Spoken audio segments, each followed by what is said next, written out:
Comienza Pala Extra, viernes de conversación con Pedro Sánchez y su invitado.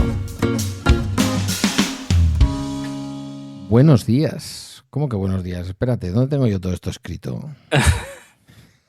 No, así no puedo, Yagoba. Me descentras. Es que es ver tu belleza escritoril. Bueno, que hoy en Bala Extra nos vamos a ir al 14 de abril. Vamos a retroceder 3 días a la Segunda República, a los bulos de ayer, que se parecen demasiado a los de hoy, desgraciadamente. Mira que lo pienso esto a veces, ¿eh?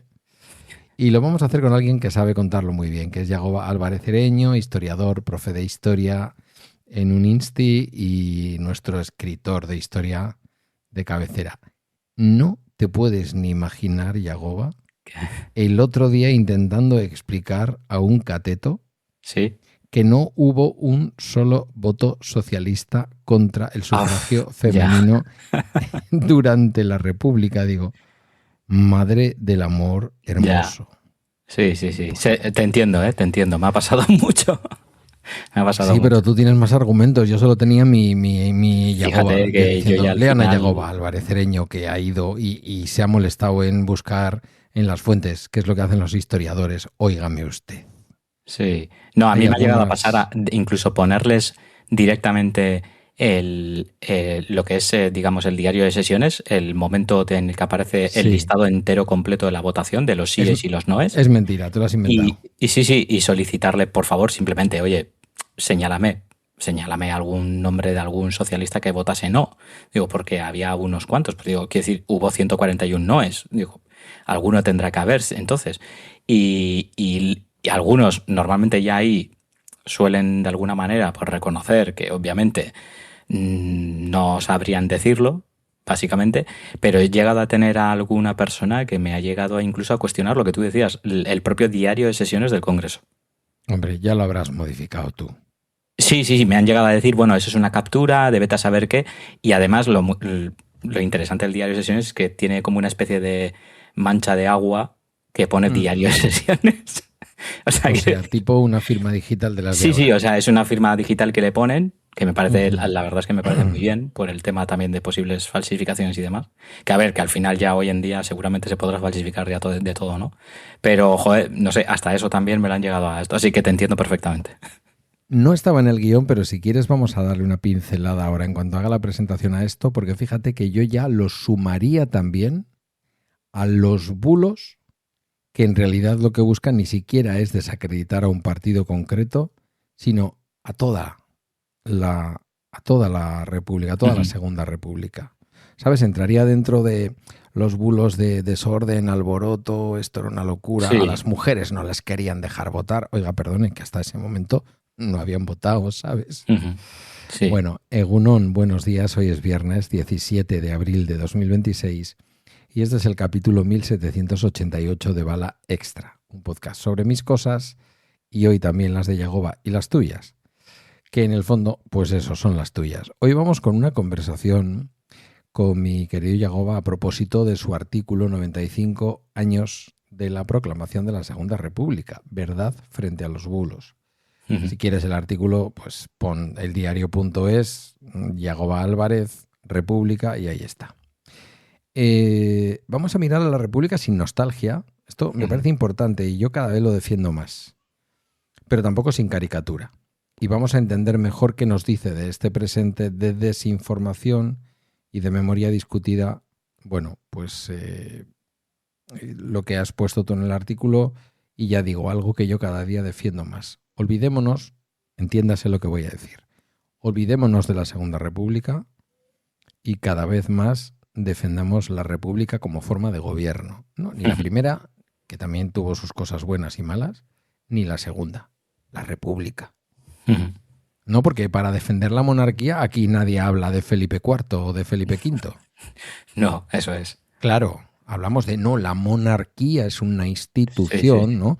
Cuando personas con... En fin, sí, es algo que, por ejemplo, en Francia está más que asumido, pero también es verdad que la historia, digamos, de Francia pues es relativamente diferente en ese aspecto porque ha tenido diferentes repúblicas, no solo dos, sino que ha tenido varias y además durante largo tiempo, muchos años, y de alguna manera lo que es la idea del republicanismo, más allá de izquierda o derecha, pues obviamente está muy arraigado en la cultura francesa. Me parece muy curioso que hayas dicho que es el capítulo 1788. Habría sido muy chulo que hubiese sido en 1789 por aquello de la Revolución Francesa y tal, que ¿He ya dicho sabes que... 1788?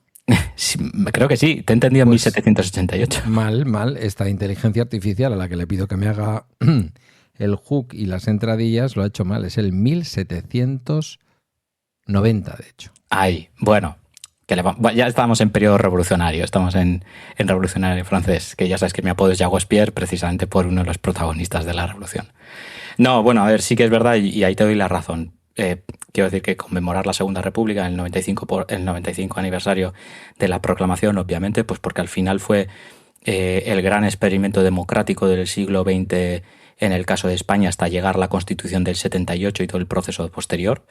Y básicamente porque veníamos de un sistema dictatorial con Primo de Rivera durante bastantes años y antes de eso pues todo un proceso de restauración monárquica borbónica que en realidad resultó ser básicamente una partitocracia entre dos partidos políticos que se repartieron el poder durante 40 años, más de 40 años y que al final pues bueno pues España estaba de alguna manera a nivel comparado con el resto de democracias en cuanto a aspectos como por ejemplo pues eso, ¿no? El sufragio femenino y demás, que no es que fuésemos los últimos, pero tampoco fuimos el primer país que lo aprobó. Quiero decir, ya hubo algún otro país, ¿no? que ya tuvo. De hecho, la Unión Soviética llegó a tener una mujer como ministra, con un cargo de ministra también. Entonces, bueno, pues quiero decir que España estaba ahí en ese proceso, ¿no? de tren, de poder alcanzar a esas democracias liberales no occidentales, tipo Francia, tipo Reino Unido, que eran un poco, no sé si el paradigma, pero sí un poco el ejemplo para muchos partidos, incluso de derechas, republicanos de derechas, que sí los había en la Segunda República, cosa que quizás ahora pues igual sí que echamos un poco en falta, ¿no? Y por ahí un poco también lo que tú decías, el hecho de, bueno, sí, celebrar o recordar el 95 aniversario de la proclamación de la Segunda República, no con una mirada de nostalgia, sino también como una especie de, bueno, pues de poder recuperar el concepto republicano y la idea de república, ¿no? Más allá de una república concreta en un periodo concreto. Dos cositas. Una es una recomendación que no sé si habrás leído, pero si la has leído seguramente que vas a estar de acuerdo conmigo en recomendarla. Y la segunda es un pequeño asalto así aprovechando. La primera es en relación a esa etapa de partitocracia previa a la Segunda República y previa a la dictadura de Primo de Rivera, que ahora quisiera hacer una consideración sobre eso porque me parece que hay paralelismos entre la etapa de Alfonso XIII y la etapa de Juan Carlos I. Ahora verás por dónde voy. Una recomendación es Miau. Miau es una magnífica novela de Benito Pérez Galdós.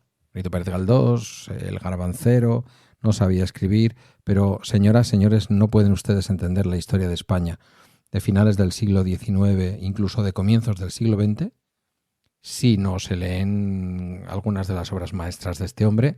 Ya no digo los episodios nacionales, que haya cada uno con sus perversiones, a mí me parecen maravillosos, pero Miau es una novela muy sencillita que cuenta la historia de un cesante, uno de estos hombres que se iba al paro cuando venían los del partido contrario. O sea, se iban, digamos que aquella etapa partitocrática en la que primero gobernaban los liberales, luego los conservadores, luego los liberales, luego los conservadores, era tan terrible que no solamente cesaban los políticos, sino que cesaban los funcionarios. Que esto era una cosa increíble. Entonces, bueno, es la historia de un funcionario que no entiende nada y que dice, yo quiero volver a trabajar en mi ministerio. Ya, pero es que ahora no están los tuyos. Y luego un asalto y luego te hago el paralelismo y nos ponemos con el guión. Hazme una valoración de urgencia de la pérdida de poder después de 16 años, hablando de partitocracias, sistemas liberales y liberales, sistemas democráticos hazme una valoración de urgencia de la pérdida del poder tan fulminante de Víctor Orbán en Hungría.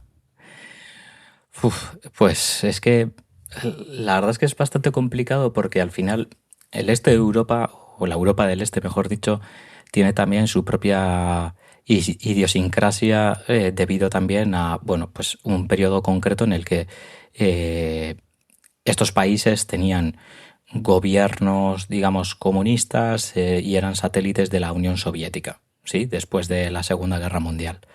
Entonces, bueno, pues tienen sus propias características, incluso a nivel social también, porque buena parte de esos países durante la Segunda Guerra Mundial se dividió en 50-50%. 50% que apoyaba a los nazis que llegaron y 50% que pertenecían a resistencia, ya sea de derechas, como por ejemplo en el caso de Polonia, o partisanos también, como en el caso de Italia, Yugoslavia y otros países también del este y los Balcanes. Entonces, hacer un análisis de Hungría, aunque la gente no lo crea, siempre hay que tener en cuenta también, pues eso, el propio contexto social que existe en un país que, a pesar de que dejó el comunismo ya hace bastante tiempo, pues obviamente todavía pues tiene sus cosas, ¿no? Particularidades.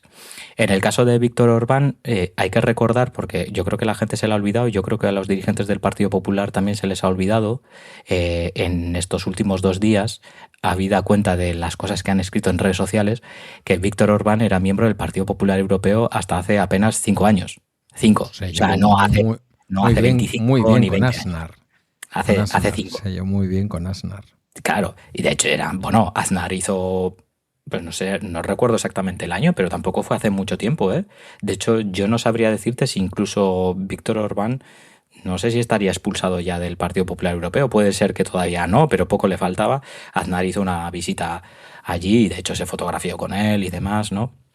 Y no es el único, quiero decir que el Partido Popular Español, de hecho, en un principio era contrario a la expulsión de Víctor Orbán y su partido del Partido Popular Europeo, cuando dentro del propio Partido Popular Europeo hubo voces ya discrepantes, sobre todo, por ejemplo, los miembros del Partido Popular Europeo en Polonia y algún otro país que, lógicamente, pues son partidos conservadores o de derechas, pero que son partidos demócratas, quiero decir, que son partidos que entienden el concepto y el juego de la democracia, con los que puedes discrepar en muchas cosas, en muchos aspectos, en concepto de familia, en concepto de sociedad, en concepto religioso, en lo que tú quieras, pero me refiero a que no dejan de entender el concepto de ciudadanía, de pertenencia a unas reglas de juego, cosa que Víctor Orbán obviamente no. Entonces, cuando surgieron esas discrepancias en Polonia, Italia y algún otro país más, quejándose de muchas de las declaraciones que estaba haciendo Víctor Orbán en contra de la Unión Europea, etcétera, etcétera, pues ahí se empieza a plantear la posibilidad dentro del Partido Popular Europeo de expulsarle. Bueno, pues el Partido Popular Español, que es miembro también del Partido Popular Europeo, obviamente, pues en un principio decidió no votar a favor de su expulsión. Luego ya obviamente pues se terminó sumando, supongo que a la mayoría, pero al principio no. Y esto es importante recordarlo. Lo digo porque Víctor Orbán no surge de la nada. Cualquiera puede pensar de repente que Víctor Orbán es íntimo amigo de Santiago Abascal, que es otro ex Partido Popular también. Es que estas cosas hay que decirlas constantemente, porque parece ser que se olvidan. Porque es que, claro, yo he visto a muchos dirigentes del Partido Popular equiparar a Orbán con Pedro Sánchez y equiparar a la forma de gobierno que había en Hungría hasta hace 2 días con lo que existe en España hoy día. Y, hombre, yo creo que de hipérboles ya vamos bastante saciados ya, frases hiperbólicas. Quizás en Hungría no hubieran juzgado sin pruebas, no hubieran dejado visto para ser juzgado sin pruebas a la mujer del primer ministro y, bueno, vamos. Y a lo mejor el Tribunal Supremo no le hubiera cargado las sospechas de que el entorno de la Fiscalía del Estado pudo filtrar un correo, las sospechas, convertirlas en una realidad cierta y comérselas enteras el fiscal general del Estado puesto por el gobierno. Es que yo creo que aquí estamos, porque, aquí estamos siempre con la democracia liberal basada en la separación de poderes. Sí. No digo que vivamos en España, en un país perfecto. Todos sabemos que la separación de poderes aquí... Obviamente la democracia perfecta no existe, está claro. pero el sistema iliberal, que me gusta mucho la palabra que ha estado Sí. utilizando estos días el país, ese sistema iliberal de Hungría de la marinera. No, Yo aquí, creo que si quieres cambiar algo, 3/4 de las cámaras. Hombre, el 3/4 de la Cámara para una reforma constitucional poderosa, bien. Pero a sí. ver si lo que vas a hacer es blindar tu poder. Bueno, de todas maneras, a mí, por centrarte un poco en el tiro y seguir luego ya con el capítulo, este señor que yo decía el otro día en un capítulo, no sé si aquí o en Balines, que es el hermano pequeño de Bala Extra, me resulta precioso, o sea, me resulta poético que se llame Pedro Húngaro, el primer Sí, ministro húngaro, sí. presidente húngaro. Magiar, sí. Es maravilloso, y luego además que magiar rime con magia. Es magia pura. Sí. Todo esto es magia. Claro, es un señor que viene de estar en el régimen, de enfrentarse al régimen antes de ayer. Sí. Y bueno, igual que muchas de las virtudes de Pedro Sánchez, hay que atribuírselas a las cosas a las que se ha tenido que enfrentar. Bueno, igual de serie él hubiera hecho otras cosas, no lo sé. A lo mejor este señor termina saliéndonos bueno a base de que le ha salido bien enfrentarse a un régimen de democracia ni formal ni de fondo. O sea, yo es que ya en Hungría no sé ni cómo llamar lo que había, ¿no? Sí, a hablaban ver. los periódicos de reinado, el reinado de Hay dos Víctor cosas. Orbán. O sea, la primera que quería comentar era esa. Obviamente que Víctor Orbán sale del Partido Popular Europeo, no surge de la nada. Dos, la segunda que quería plantear y apuntar es el hecho de que muchos de los líderes del Partido Popular Español se hayan dedicado a, más allá de comparar a Víctor Orbán con Pedro Sánchez, en vez de Víctor Orbán con Santiago Abascal, que sería su homónimo, puesto que los dos pertenecían al mismo grupo europeo de partidos políticos de extrema derecha, y que de hecho es así, porque quiero decir que Vox ha estado financiado por bancos húngaros, digamos, de amigos de Víctor Orbán. Está también la cuestión de que hayan señalado constantemente socialismo, cero diputados, socialistas 0 diputados, izquierda 0 diputados. Ya, pero es que la izquierda ha renunciado a presentarse en estas elecciones, que esto también no lo cuentan. Y han renunciado a presentarse en estas elecciones porque la izquierda húngara ha visto que la única opción de poder quitar a Víctor Orbán era poder concentrar el voto, en este caso, en un candidato que es precisamente candidato del Partido Popular Europeo, que es algo que en España el Partido Popular no haría en la vida.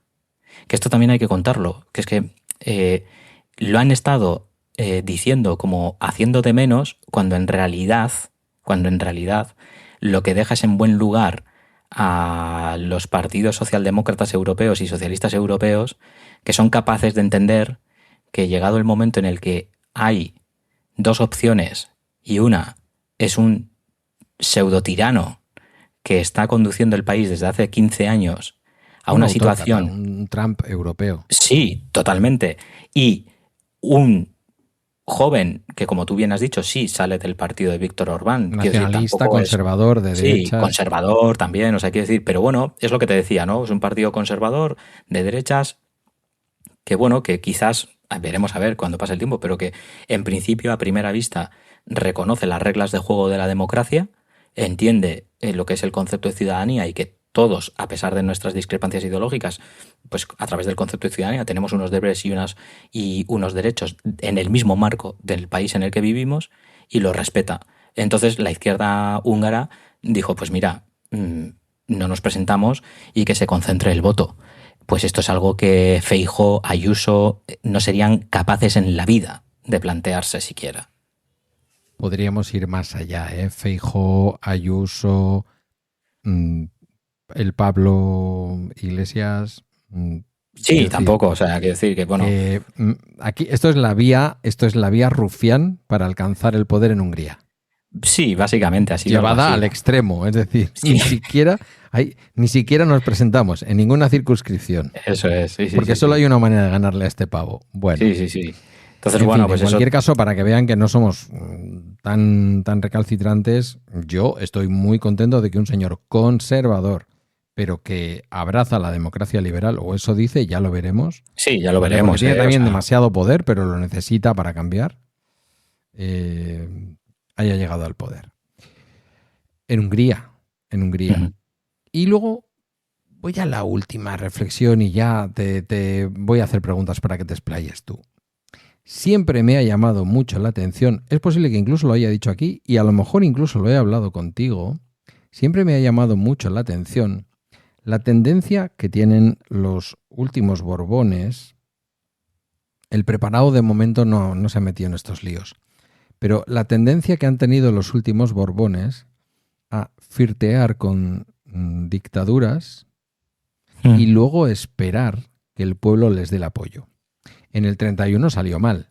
En el 31 veníamos de un rey que había tragado con una dictadura, que luego es una dicta blanda, que tal y que cual. Tú has hablado de esa etapa, ¿no? De Primo de Rivera y los dictadorcillos que vinieron después apoyados y perfectamente cubiertos por lo que era una monarquía con una dictadura, porque ahora hablamos de una monarquía parlamentaria, que es lo que tenemos ahora, pero en España hace no tanto lo que teníamos era una monarquía con una dictadura. Pero es que el comienzo del proceso de la reforma monárquica borbónica del 78 tiene características muy similares a la etapa del 31, es decir, un rey que comulga con un dictador, que lógicamente esto sabemos que los reyes lo hacen por mantener a su estirpe, apuñala por la espalda a su padre, lo de su hermano mayor y la escopeta, pues eso es una cosa, ya es para otro episodio, pero lo que sí está claro es que políticamente apuñala a su padre. Sería hasta comprensible, ¿no? Lo principal aquí es el apellido, es la sangre, es esa cosa, pero que levanta la mano delante de los principios del movimiento y dice, juro, Sí. juro, Francis, juro. Doña Paca, Doña Paca, le prometo que esto va a quedar en buenas manos.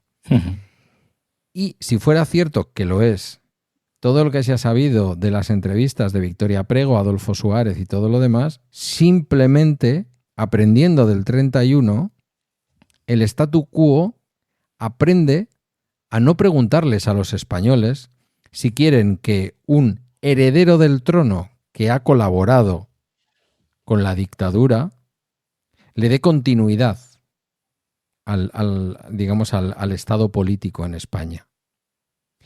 El problema en el 31 es que sin ningún tipo de anestesia se va a unas elecciones municipales y cualquier partido que tuviera el más mínimo atisbo de estar cerca de la monarquía claramente queda fuera de juego. Y entonces el monarca dice, me han pillado. He estado aquí jugando a apoyar una dictadura y una dicta blanda y me han pillado. Hay que reconocerle al Borbón, además de haber escrito una novela, bueno, unas memorias. Hay que ver lo que recuerda este hombre y lo que no recuerda. Bastante compasiva consigo mismo. Hay que reconocerle que fue capaz en ese momento, con la ayuda de todo el aparataje del Estado, aparataje franquista, fue capaz de disimular y hacernos una de trilero, de decir por aquí, por allí, por aquí, por allí, ¡pum!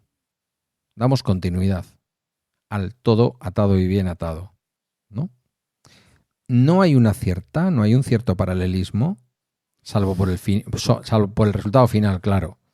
No hay un cierto paralelismo entre un monarca que convive con aquellas dictaduras y un monarca que se hace políticamente bajo una dictadura. Sí, a ver, puede ser, ¿eh?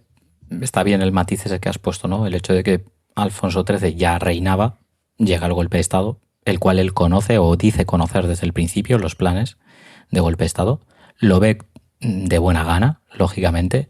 Venimos de una situación en la que la monarquía está tocada por casos como, por ejemplo, el caso Picasso, que era un caso que se investigó que tenía que ver con la guerra de Marruecos, con la venta de armas en el ejército y para, ganancia económica, etcétera, etcétera, y en el que... Un rey, digo por resumirlo mucho, un rey que estaba haciendo negocios a espaldas del pueblo, aprovechándose de que era rey.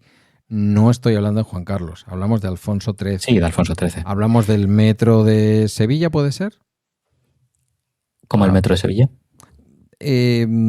Hubo varios proyectos por ahí en los que el señor metió la mano. Bueno, sí, él estuvo implicado en varios, pero digamos el que más yo creo que se pudo llegar a acercar a ponerlo de manera pública, en lo que es la opinión pública, en una situación comprometida fue el caso Picasso. Sí, que el expediente Picasso, que en este caso, pues eso, se hizo la investigación y análisis de la utilización y venta de armas del ejército cuando morían por miles y miles de soldados en Marruecos en una guerra imperialista con la que estaban en contra buena parte de los partidos, salvo los partidos, digamos, pues eso, el Partido Conservador y el Partido Liberal, que eran los que se repartían el poder hasta que llega en el 23 Primo de Rivera. Como decía, sí, a ver, era ya rey, ve con buenos ojos el golpe de Estado. De hecho, es un furibundo defensor del golpe de Estado en sus primeros años. Recordemos que Mussolini llega al poder en Italia justo en esas mismas fechas, con otro rey como de alguna manera también, no sé si defensor, pero sí que era también proclive a que llegase al poder, que era Víctor Emanuel de Saboya. Y entonces, sí, y claro, hay muchas similitudes precisamente hay muchas similitudes en la dictadura de Mussolini junto con Víctor Emanuel y la dictadura de Primo de Rivera junto con Alfonso XIII, muchas, porque de hecho Primo de Rivera y la dictadura que él trata de implantar trata de mirar de alguna manera a Italia. De hecho, Italia es el gran espejo de la derecha española, no tanto. Luego llega el nazismo en Alemania en los años 30, pero en los 20, para la derecha española más conservadora, Renovación Española y algunos otros más que después conforman la CEDA y demás, pues lógicamente es el espejo donde mirarse, ¿no? Es un poco el paradigma que ellos utilizan de forma o estructura del Estado que ellos quieren. Y entonces, pues sí, él aprovecha ese momento de alguna manera, pues bueno, pues para instaurar un régimen, seguir asentándose, como tú decías, en el trono, seguir manteniéndose en el trono, y al final pues no le queda otra que exiliarse, básicamente porque en esas elecciones municipales que ya se tenían que haber celebrado antes, porque el estatuto municipal de Primo de Rivera es del 1924, pero no se llega a celebrar nunca porque no hay elecciones municipales, no llegan a celebrarse. Hay un plan fallido de una nueva constitución también que quiere llevar a cabo Primo de Rivera, porque la constitución que había quedado no cancelada oficialmente, sino pausada. Esto también es otro debate, porque obviamente esa constitución, la de 1876 de Alfonso XII, queda cancelada, aunque, bueno, de alguna manera hay ciertos historiadores de sesgo derechista que opinan que no fue cancelada, que simplemente fue que se dejó apartada. Bueno, el caso está en que no se aplicaba y por lo tanto, pues lógicamente no había constitución como tal. Entonces ahí ese intento de crear o modificar esa constitución para crear una nueva constitución, bueno, pues salió bastante mal. El hecho de crear también esa nueva asamblea que intentó también Primo de Rivera también salió muy mal, ese experimento. Y entonces pues llegamos a unas elecciones de 1931 municipales, porque está ya el otro militar, que es Dámaso Berenguer, en el poder, que es la conocida también como dicta blanda, ¿vale? Y él, pues ingenuo de él, dice, bueno, pues tenemos que llevar adelante un nuevo proceso constitucional, pero para eso obviamente deberemos empezar por abajo. Y entonces dijeron, pues bueno, elecciones municipales, que era lo que quería hacer Primo de Rivera al principio. Y entonces, ¿qué es lo que pasa? Pues que los partidos conservador y liberal habían desaparecido a nivel social, básicamente. Habían desaparecido, se habían estado repartiendo el poder durante un montón de décadas y ya no tenían apoyo social. El republicanismo, tanto de izquierda como de derecha, repito, porque en la Segunda República había partidos republicanos de derechas, que es algo que existe hoy en Francia y que ha existido en Francia desde la creación de la República, pues son favorables a quitarse de en medio ya Alfonso XIII, básicamente pues porque no aporta nada nuevo, porque es un régimen obsoleto, porque, insisto, detrás de él ya hay demasiados casos de corrupción también, algo que pasa, por cierto, con su abuela Isabel II, que por eso se va en la Revolución de 1868, la gloriosa, con Prim, Serrano y Topete, y pasa lo mismo. Y luego, pues con Juan Carlos I, pues es que yo esto lo digo en clase también muchas veces, es que es otro Borbón. Quiero decir, a partir de Fernando VII, todos los Borbones que hemos tenido, incluso Alfonso XII, quiero decir, Alfonso XII, por ejemplo, la mitología histórica le tiene como muy precisamente mitificado. pero Alfonso XII era también un rey que se ponía ropa normal para fugarse por las noches, irse de tascas y visitar casas de algún tipo, ¿no? Y entonces, pues bueno, pues era también... un farolito rojo, tenían un Sí, a ver, farolito sí que es rojo en verdad que aquella obviamente, pues si lo comparas con Fernando VII, con Isabel II, con Alfonso XIII, incluso con Juan Carlos I, pues claro, dices, hombre, pues es lo más potable en los últimos 200 años de los Borbones, ¿no? Pero es que, claro, aún así... Entonces, pues bueno, Juan Carlos I no deja de ser también eso, ¿no? Heredero, ¿no? Nieto de Alfonso XIII. Cuando digo nieto, lo digo con todas las letras, porque hereda prácticamente todos los vicios que tiene Alfonso XIII. Una, el acopio de dinero, que es por lo que precisamente Juan Carlos I ha tenido que pagar multa a Hacienda en varias ocasiones durante 2 periodos fiscales. No sé cuánto dinero ha tenido que pagar, pero bastante dinero. Acordémonos que se va fugado prácticamente a Dubái, tal cual, precisamente porque detrás le persiguen un montón de cuestiones también legales. Entonces, los vicios también de sexuales también le persiguen también a Juan Carlos I, igual que a su abuelo Alfonso XIII, que dicen las malas lenguas, esto no sé si alguna vez también te lo he contado, dicen las malas lenguas, quiero decir, no está confirmado, no lo puedo confirmar, pero digamos que el chisme, que probablemente contextualizado en la época de inicio de la República, ¿no? De social, a nivel social en contra de Alfonso XIII, decía que cuando él escapa, eso sí que es verdad, él escapa de Madrid, va dirección Murcia, él escapa solo, deja a su mujer y a sus hijos ahí a vérselas venir, o sea, él huye como un cobarde, como han sido prácticamente casi todos los Borbones, huye, y cuando llega a Francia, vía barco, vía Murcia, no sé si llega a Marsella o a qué puerto, dicen las malas lenguas que había huelga general ese día y que los prostíbulos estaban cerrados y que él se pilló un cabreo de mucho cuidado. Bueno, dicen las malas lenguas, no se pueden confirmar, son la mitología también callejera de la época. Entonces, bueno, pues Juan Carlos I también ha heredado también eso, ¿no? Se le ha pillado en múltiples ocasiones. Quiero decir, a Juan Carlos I se le ha caído también un poco toda esa cobertura que él tenía desde el mismo momento en el que su hijo ya pasa a reinar, y yo creo que desde la Casa Real, desde la nueva Casa Real, esta es una opinión personal, es una interpretación mía, me puedo equivocar, pero la sensación que me da es que desde que llega Felipe VI dice, mira, yo no voy a poner en riesgo mi trono, mi corona y la sucesión a mi hija. Y el apellido. Y el apellido. Así que, por favor, a mí me generáis un espacio vital entre yo y todos los tinglados que tenga montado mi padre. Y ese señor. Y luego viene Feijóo y le meten un problema cuando dice, ¿por qué no puede volver Juan Carlos I a España con lo que ha hecho por España? Y entonces, claro, Juan Carlos al final yo creo que se le empieza a caer un poco toda esa cobertura mediática, y esto es así, porque ya muchos periodistas históricos que vivieron la transición, que fueron de alguna manera los periodistas que estuvieron en primera línea en la transición y fueron grandes periodistas de la época, y después durante los siguientes años han reconocido abiertamente que había un pacto claro entre la prensa española y la corona para no sacar toda la mierda que conocían y fueron descubriendo del rey. Esto es así, quiero decir. ¿Acaso no sabría en aquella época Rosa Villacastina?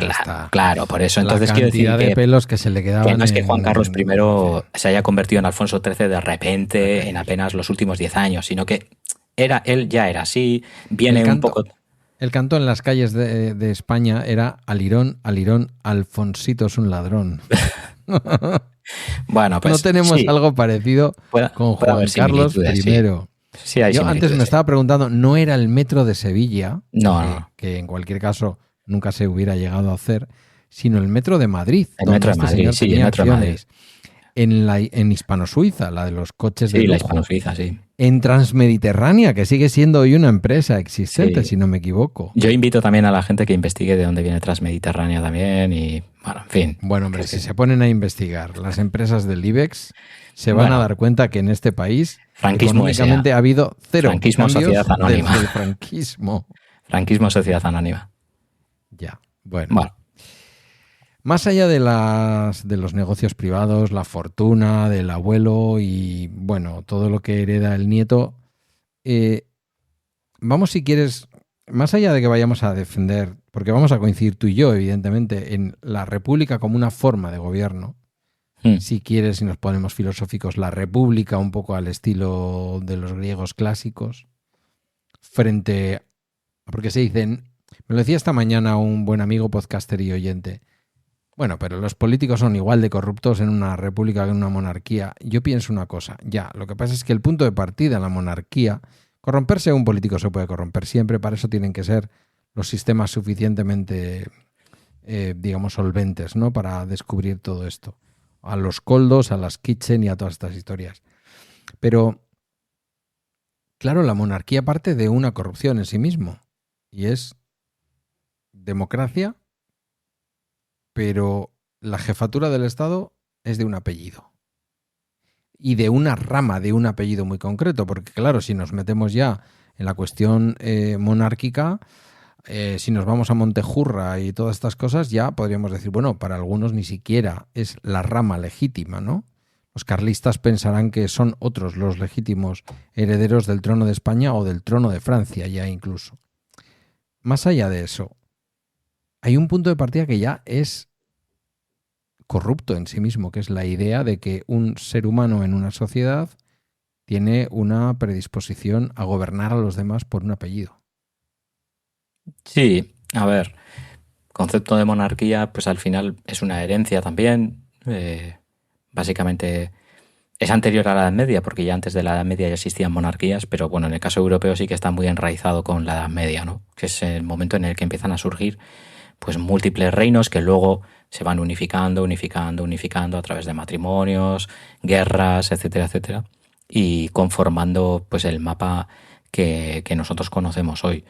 Y sí, pues en realidad la monarquía parte ya con un hándicap en cuanto a carencia democrática. Es básicamente lo que tú decías, ¿no? La jefatura del Estado no se puede elegir porque la jefatura del Estado ya está elegida. Y de hecho está elegida en una familia muy concreta, porque si acaso, si fuese una monarquía electiva, en el cual incluso pudiésemos, puestos a soñar, pudiésemos llegar a poner al monarca que nos diese la gana, que se presenten 8 pretendientes, por ejemplo, de diferentes familias, y nosotros votamos y elegimos, pues bueno, pues a ver, pues nos quedamos en un 50-50 si quieres, pero es que tampoco es así, ¿no? Entonces, bueno, pues sí, parte con ese hándicap. En el caso, por ejemplo, de la Segunda República, yo creo que sí se hizo mucho hincapié precisamente en esa idea, en esos años de 1930, ya cuando llega 1931, sí se abogó mucho por esa cuestión de buscar un sistema democrático que realmente representase el concepto de democracia. Y yo creo que funcionó mucho, porque ya te digo, llegaron las elecciones municipales, obviamente hay múltiples más factores, pues el tema de la corrupción monárquica, el hecho de salir de una dictadura que viene ya desde 8 años atrás, con partidos políticos ilegalizados, sindicatos también ilegalizados, etcétera, etcétera. Es decir, hay múltiples factores. Y una unión política en la izquierda y en el republicanismo, entre el socialismo y el republicanismo. Lógicamente. Entonces, bueno, pues al final yo creo que sí funcionó, porque básicamente a nivel social también había ganas también de cambiar. Había ganas de cambiar de régimen. Que yo no sé hasta qué punto ahora mismo lo hay. Hay que reconocer también una cosa, y esto yo lo reconozco sin problema. La monarquía se instaura después del franquismo básicamente porque tanto el Partido Socialista Obrero Español como el Partido Comunista tragan con ello. Porque si estos dos partidos no hubiesen defendido ese sistema y hubiesen ido a por lo que se denominaba, o lo que los compañeros del Partido Socialista en ese momento, ciertos sectores del Partido Socialista apoyaban, que era la ruptura, y el hecho de proclamar una verdadera democracia, en este caso república, pues probablemente la cosa hubiese sido muy diferente, básicamente porque, como tú decías, lo has recordado antes, ¿no? En esas conversaciones, esas entrevistas de Adolfo Suárez, en las que se puede ver como él mismo reconoce que no plantean el referéndum del sistema del Estado porque sabían que lo iban a perder, porque evidentemente se salía de la dictadura también con ganas de cambio, incluso en cuanto a la cuestión de la jefatura del Estado. 39 años de dictadura, con un rey heredado, porque Juan Carlos jura, como tú decías, los principios del movimiento delante de Franco y de las cortes franquistas. porque había sido educado en el franquismo, había hecho el servicio militar, toda su educación había sido así. De hecho, cuando muere Franco en ese periodo, digamos, de 3 años hasta el 78, él concede alguna entrevista fuera a medios extranjeros, en concreto a un medio francés, en el que él mismo reconoce su admiración por Francisco Franco. No lo digo yo, lo dice él claramente, ¿eh? O sea, no... lo sigue diciendo, quiero decir. Bueno, le han entregado el premio en Francia por su libro y ha venido a decir, hombre, que Franco, más allá de ser un dictador, a nivel familiar, pues que era una persona... Hombre, él se lo... Sí, bueno, y Adolf Hitler también con su pastor alemán era muy cariñoso. No sé... Y como decía el hijo del narcotraficante del Pablo Escobar, mi padre era un hijo de puta, pero como padre era muy cariñoso. Claro, ¿no? claro que sí. Sí, es lo que tiene, ¿no? Hasta los más sádicos pueden ser muy cariñosos con su entorno claro, familiar. ¿Quién puede discutir eso? Nadie. De mierda. Pero bueno... ¿Por qué este artículo, bueno, lo has publicado hoy día 14, se publicó en realidad ayer a la noche? Está bien, no sé si lo habéis buscado aquí en la edición vasca del diario.es, porque realmente aquí hay una dicotomía, 13, 14 de abril, sabemos que el 13 ya hay cosas que están pasando en Eibar, algunos de Ermua te dirían que en Ermua, esto ya es un debate de otro tipo. ¿Por qué este artículo ahora? ¿Por los 95 años? Porque te podías haber esperado a los 100. Bueno, 5. Yo creo que era una fecha así como bastante redonda, ¿no? Eran 95 años.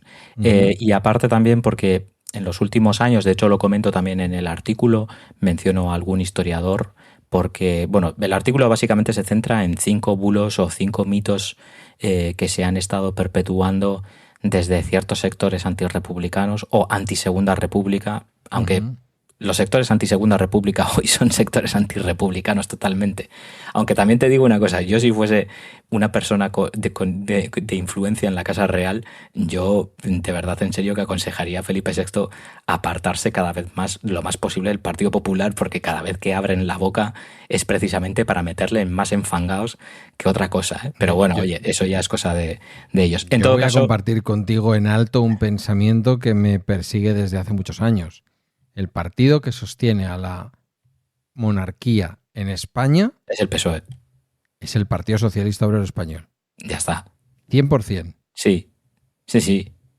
No hay nadie más borbónico ahora mismo en España. Que luego sí, la gente que seguís por ahí metidos os declararéis republicanos y tal, pero la realidad es que la estructura de poder... La contradicción la llevamos, la contradicción la tenemos, es así. No es una crítica, no es una crítica. Lo digo como un hecho histórico. De hecho, yo lo he dicho antes, quiero decir, la monarquía sucede a la dictadura básicamente porque tanto el PSOE como el Partido Comunista tragan con eso. Sí, pero en aquel momento hay que reconocer, es verdad que se ha utilizado malintencionadamente como diciendo, en aquel momento era lo que se podía... Claro que íbamos a hacer, podía haber habido una nueva... El ruido de sables, sí, que de hecho lo hubo un golpe de Estado. Si no hubiera ruido de sables durante los siguientes 10 años, ¿sabes? Sí, está claro. Pero, bueno, 10, un poco más casi. Pero es más después, ¿no? Es más cuando llega Zapatero, por ejemplo, con todas las novedades, con toda la ilusión que llega el primer gobierno Zapatero, para mí una de las etapas de mi vida política y personal más ilusionantes desde el punto de vista político. Digo, en aquel momento, en ningún momento, y cuando ya empiezan a salir cosas en la prensa extranjera que hablaban de la corrupción y de la forma de vida de Juan Carlos I, y teníamos el mismo escenario por el que al final se le obligó a salir al Borbón. Ahora sabemos que incluso sectores de la derecha y de la ultraderecha son claramente, ya no voy a decir antimonárquicos, sino desde luego antiborbónicos, ¿no? Sí. Esas cruces de Borgoña, el carlismo que se vuelve... Bueno, el carlismo... Bueno, más que como carlismo, más como referencia del imperio. Sí. Y luego también el hecho de que, por ejemplo, en las manifestaciones o concentraciones en Ferraz, acuérdate, muchos de los que iban ahí, que eran de Vox o votantes de Vox, iban con banderas constitucionales a las que le habían recortado el escudo constitucional. Sí. O sea, quiero decir, eso es una clara señal. Quiero decir que eso se vio, por ejemplo, en Rumanía en la caída de Ceausescu.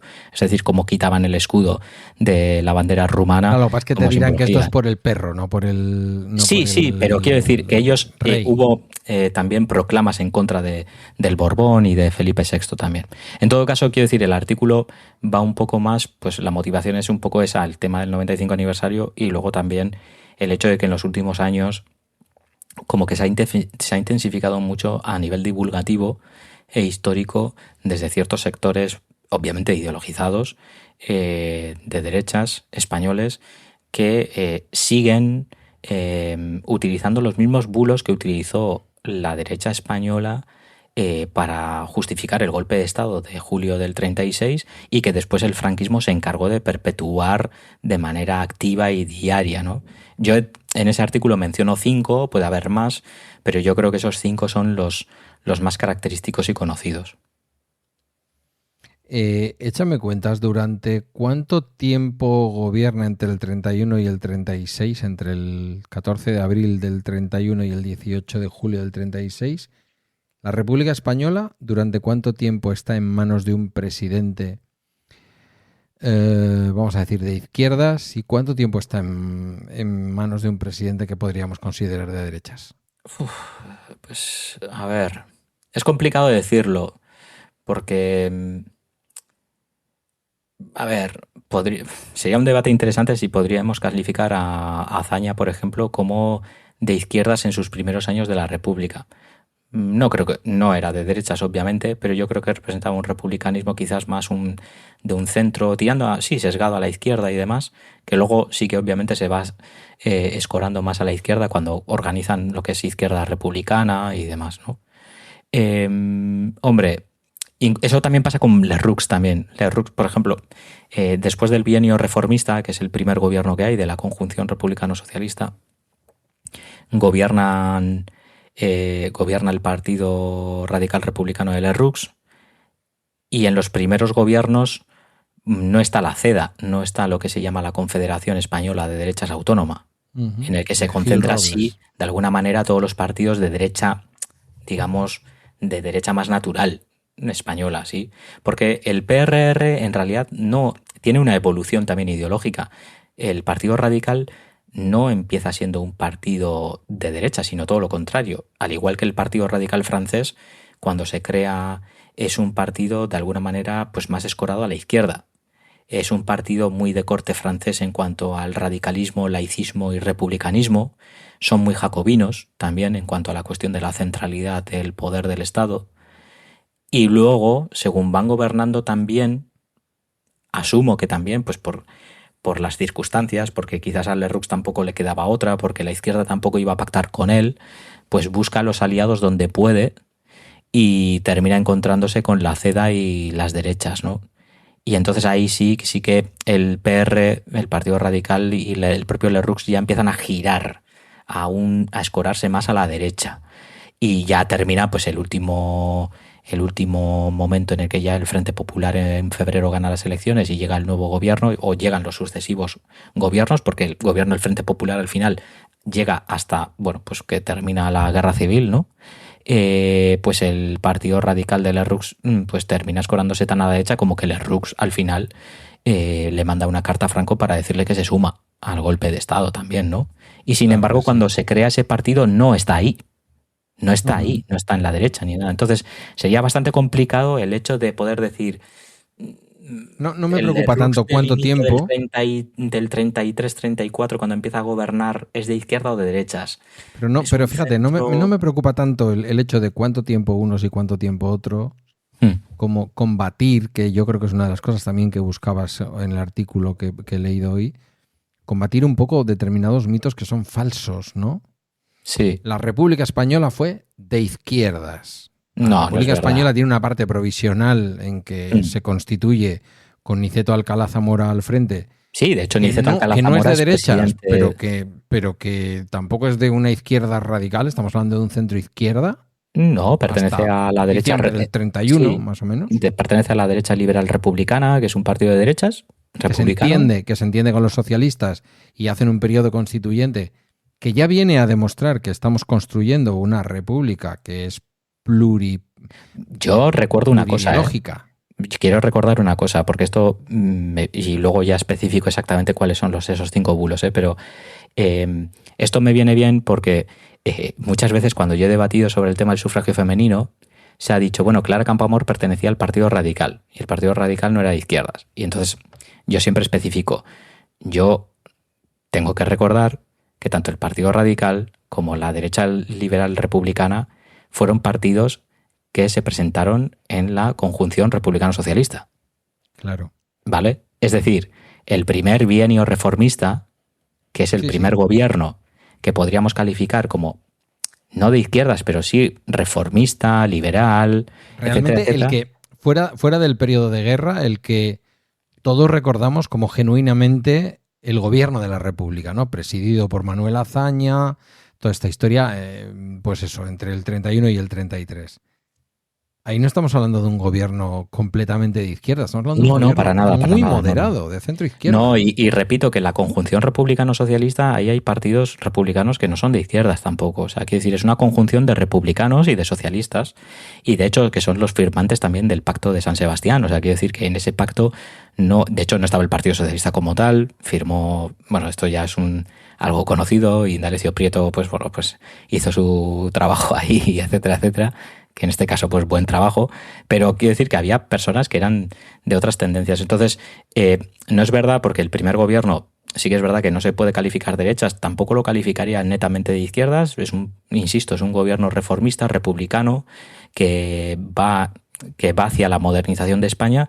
Después llega sí lo que se conoce como el bienio, digamos, conservador, bueno, en este caso un bienio en el que ya sí empiezan a gobernar las derechas, y luego ya el último gobierno, que es el del Frente Popular, que en un principio, y esto hay que recordarlo también por activa y por pasiva, de hecho, hasta que no estalla la guerra civil y hasta septiembre, si no recuerdo mal, y estoy hablando de memoria y a veces me falla, no entra el Partido Socialista en el gobierno como tal. Sí lo apoya porque es parte del Frente Popular, pero no tiene ministros en el gobierno. Y esto parece que cuesta que se entienda, pero es que los primeros gobiernos del Frente Popular son gobiernos de republicanos, no de comunistas, no de socialistas, sino de republicanos, sí, de tendencia izquierdista o jacobinos, radicales, republicanos, liberales, republicanos, ¿no? Pero que no es un conglomerado comunista, etcétera, claro, etcétera. Cuando luego ya la Confederación Española de Derechas Autónomas, la CEDA, y como tú bien dices, un radicalizado, nunca mejor dicho, hacia la derecha, Alejandro Lerroux, claramente apoyan que se acabe la República y que vengan aquí los militares a salvarnos, porque claro, han ganado las izquierdas. ¿Esto nos recuerda algo? Porque este es otro paralelismo de nuestro tiempo. Es decir, cuando yo pienso en el periodo del Frente Popular entre febrero y julio del 36, y pienso en todo lo que ha tocado vivir al gobierno actual, pienso que lo que determinados poderes del Estado, lo que estamos conociendo ahora, apenas la punta del iceberg con la Kitchen y todo lo que se estaba montando, ¿no? La policía patriótica, toda esta historia. Todo lo que se estaba montando, porque el gran miedo es que pudiera surgir un gran partido a la izquierda, el Partido Socialista, con el que el Partido Socialista pudiera en un momento dado... O sea, al Partido Socialista todo el rato lo que hacen es darle con una vara en la cabeza diciéndole, no te vayas tan a la izquierda, que entonces sois lo peor. Y esto ocurrió igual en esa etapa del Frente Popular. Sí, bueno, esto ha Como pasado. tú bien dices, que no entra Largo Caballero en el gobierno hasta septiembre. Hasta la guerra. Sí, sí. Hasta cuando ya estamos en un gobierno de guerra, en un gobierno de todos juntos. Sí, de concentración, básicamente. Claro. Sí, es así. Entonces, bueno, pues a ver, sí que, de hecho, hay otro matiz también que me gustaría apuntar también.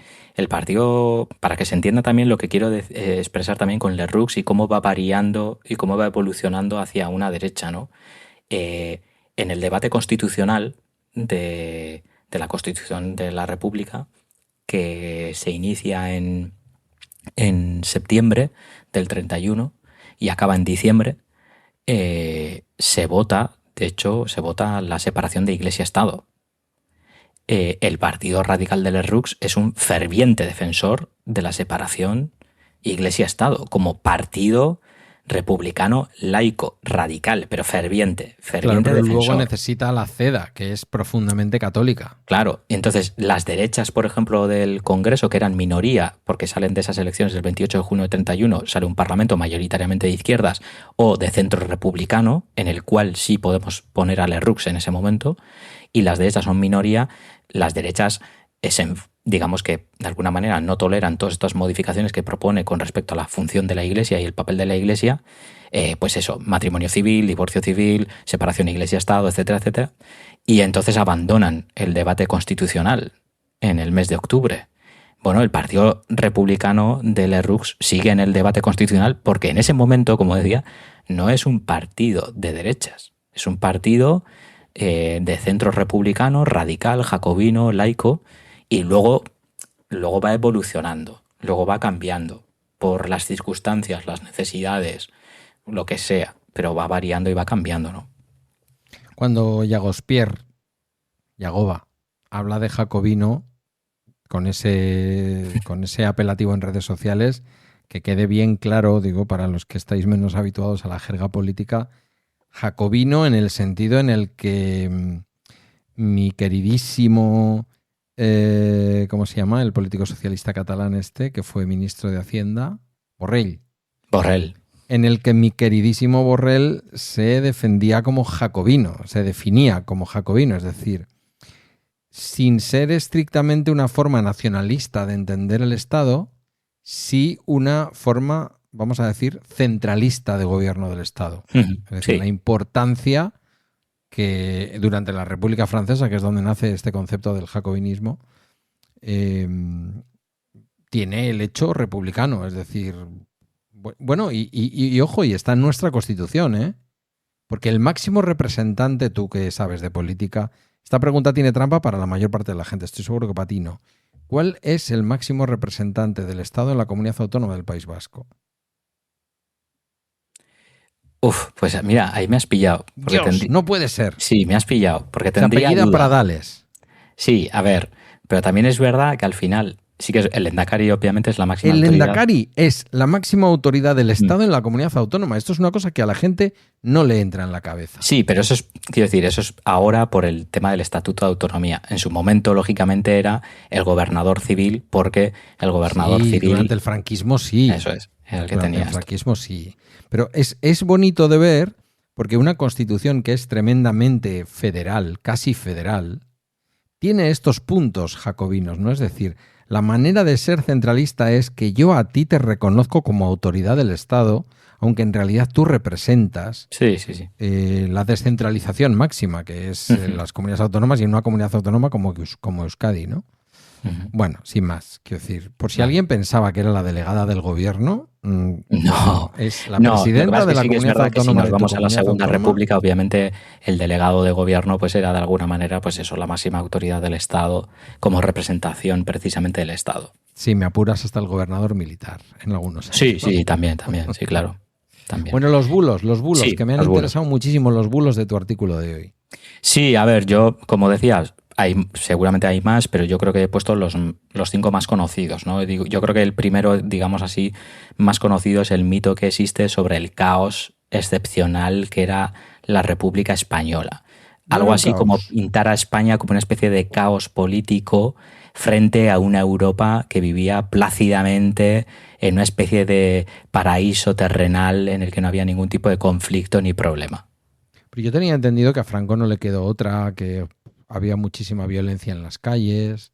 Sí. Había que actuar. Esto se lo he oído creo que a Federico o alguno de estos. Sí, bueno, muchas veces de hecho han llegado a decir que, bueno, que el asesinato de Calvo Sotelo fue lo que realmente provocó el golpe de Estado, cuando ese golpe de Estado se venía preparando ya desde el mes de febrero, que se celebraron las elecciones y en las que el Frente Popular ganó. Esto creo que ya te lo he dicho otra vez, lo digo en bromas, que me perdone la familia, digo, porque al comandante Castillo se murió solo, se murió solo. Sí. El comandante Castillo, que fue asesinado justo el día antes, se debió de morir él solo chocando con la bala. Se tropezó con la bala. Tropezó con la bala. No, bueno, ese es uno de los primeros mitos, ¿no? El caos excepcional. Existe esa idea, ¿no? Como que desde su nacimiento la Segunda República fue como una especie, pues eso, de asesinatos constantes, de incendio de iglesias. Yo creo que hay mucha gente que se le ha olvidado la década de los 20 antes de Primo de Rivera, incluso durante Primo de Rivera, incluso la década de los 10, de los años 10 del siglo XX español, que fue un auténtico pistolerismo callejero, porque entre los ladrones y las bandas de ladrones que estaban a salto de mata todos los días, y los partidos políticos también, que tenían sus diferentes choques, pues obviamente había muchos disturbios. Pero bueno, sí que es verdad que existe ese bulo, ¿no? Como que hubo episodios de violencia constante prácticamente desde su nacimiento. Y es verdad que sí que es verdad que durante la Segunda República hubo episodios de violencia, pero hay que reconocer que se disfrutó de grandes periodos de estabilidad legislativa, ¿no? Lo decíamos antes, pues hay un primer gobierno, bienio reformista, donde se aprueban diferentes leyes que son muy vanguardistas en España en el momento, como el voto femenino, el divorcio, la educación laica. Y después llegan las derechas, gobiernan las derechas y luego nuevamente pues gobierna la izquierda o lo que podríamos llamar un republicanismo más progresista, ¿no? Yo sí que pongo un ejemplo en ese artículo y me gustaría comentarlo, y es, por ejemplo, la Alemania y Austria de los años 20 y primeros años 30. Los choques, digamos, entre las diferentes milicias políticas son habituales y ocasionan muchísimos muertos, no solamente en Viena, Berlín u otras ciudades de tanto de Alemania como de Austria. Y luego también hay otro ejemplo que me gusta mucho ponerlo, sobre todo porque es todavía más cercano, que es en Francia, y sobre todo también porque se enmarca en el mismo periodo en el que sucede la Segunda República, en este caso en febrero del 34, cuando hay un intento de golpe de Estado de la extrema derecha en Francia. ¿Sí? Convocan una especie de manifestación. Bueno, Francia es que de hecho durante todos esos años el Frente Popular francés se funda en el 35, después gobierna, pero aún así durante todos esos años tiene serios problemas de estabilidad política y hay un intento de golpe de Estado que fracasa, que es el asalto a la Asamblea Nacional por parte de la extrema derecha y que tiene que ver también con todo un proceso de polarización. Gobernaba el Partido Radical, por cierto, en ese momento, en Francia. Sí, y de hecho pues hay todo un proceso de polarización social y político en Francia por parte de la extrema derecha también que sucede. O sea, a lo que voy en el artículo, y lo digo expresamente, es que es fundamental entender que no es un rasgo genético español o de la sociedad española esta especie de fenómeno de violencia política o de violencia callejera, sino que es un fenómeno en el cual influyen muchos factores. Uno de ellos es el europeo, la situación que hay en los países occidentales europeos, como he dicho, Francia, Austria, Alemania, incluso Reino Unido también, que siempre se vende como esto, pero el Reino Unido, recordemos que tienen muchos problemas en la década de los 20 y los 30. Irlanda, por favor, la revolución irlandesa de los años 20, ¿de qué me estás hablando tú de estabilidad? O de que no hubiese violencia en las calles del Reino Unido. Y luego el hecho de que también influyó en gran medida que a lo largo de todos los años de la República, tanto la burguesía como los sectores más conservadores del país, la Iglesia, parte del ejército, no todo el ejército, pero sí parte del ejército, son temerosos de la República por parte, pues, por ejemplo, ejemplos como la Revolución Proletaria del 17 en Rusia, que eso provoca, por ejemplo, el bienio rosso en Italia en los primeros años 20, o la revolución también bolchevique en Alemania, ¿no? Entonces, digamos que todo eso, y más la crisis del 29, el crack del 29, agudiza una situación en Europa en la que hay choques y violencia callejera y situaciones políticas de poca estabilidad en ciertos momentos en todos los países occidentales. Es decir, España no es una excepción, no es verdad, y eso se intenta vender constantemente. Veníamos de una etapa muy peculiar, quiero decir que 100 años no es nada, como diría el otro, y habíamos desarrollado una guerra de independencia que en buena medida se había basado en la guerra de guerrillas. Correcto. Una guerra de guerrillas que una vez que acaba y echamos al francés... Hay 3 guerras civiles. Claro. En el siglo XIX. Pero me voy un poco al fenómeno que tú estabas hablando de la violencia. Es que se mantiene especialmente en Cataluña, en Andalucía, en algunas otras zonas de España, como determinadas provincias castellanas, se mantiene una actividad bandolera por encima de lo esperado, pero es que era gente que llevaba tiempo viviendo en la violencia. Esto hay alguna película, cuando los polimilis entregan las armas y algunos se van a América Latina a hacer las revoluciones con el Frente Sandinista de Liberación Nacional y todas estas historias, cómo las personas se acostumbran a vivir y a ejercer la violencia. No es que España fuera un país, como dices tú, por encima de la media de lo que pasaba en Europa, No. pero es que veníamos de un comienzo, de una primera cuarta parte del siglo XIX, en donde detrás de la salida de los franceses había quedado una actividad bandolera grande, pues de gente que ayudó a que Napoleón fuera echado de España y que se quedaron por ahí, las serranías de Ronda y todos por estos añadir sitios también, Curro Jiménez, ¿no? No tuvimos un siglo XIX diferente del que tuvieron otros países de Europa. O sea, recordemos que Europa del siglo XIX también está en llamas constantemente. Claro. Entre la guerra franco-prusiana, el hecho de que existe Napoleón, en fin, quiero decir, las diferentes revoluciones liberales y burguesas de 1830 y 1848, la Comuna de París de 1870. O sea, quiero decir, Europa en sí, y España en concreto, no es diferente del resto de países europeos en ese aspecto. No, por eso digo que es un bulo habitual el hecho de representar la Segunda República como un grandísimo caos desde el principio hasta el final, y por eso al final se tuvo que dar un golpe de Estado. Pues no. Fíjate lo lejos que está 1844 de la Segunda República, un siglo, un poquito menos de un siglo faltaba, y se crea la Guardia Civil precisamente para este fenómeno del que yo estoy hablando, es decir, para acabar con una inseguridad que había, especialmente en las zonas rurales, y que en buena parte bebía de esa historia. Claro, yo no me conozco tanto la historia de Francia o la historia de Austria o la historia de Prusia o lo que fuera en aquel momento. Entiendo que esto estaba por toda Europa, que veníamos de un montón de guerras, de un montón de violencia, y que intentar llegar desde Sevilla a Madrid sin encontrarte con un grupo de asaltadores de caminos era difícil en el siglo XIX, incluso a comienzos del siglo XX, como lo podía ser en cualquier otra ruta europea. Me imagino. Sin problema. Y aquí vamos. es tan singular que incluso el Estado llega a crear la Guardia Civil, que no se crea con otra motivación que intentar acabar en las zonas rurales. Por eso hoy sigue teniendo la presencia que tiene la Guardia Civil en las zonas rurales y se reserva un poco la competencia en las zonas urbanas a la Policía Nacional. Bueno, que se crea un cuerpo policial de carácter militar precisamente para esto. Entonces, no es un fenómeno distinto a Europa, pero no es un fenómeno relacionado específicamente con la Segunda República. No, es que llevábamos 150 años de mucha violencia. Muchísimo. Luego, el segundo bulo así que comentaba ha sido también otro también bastante conocido, que es la cuestión de la especie de supuesta planificación de exterminio religioso. Es decir, que ya había como una especie de plan orquestado para acabar con la religión. Sí que es verdad que la Constitución del 31, y lo decía antes, hace la separación de Estado e Iglesia.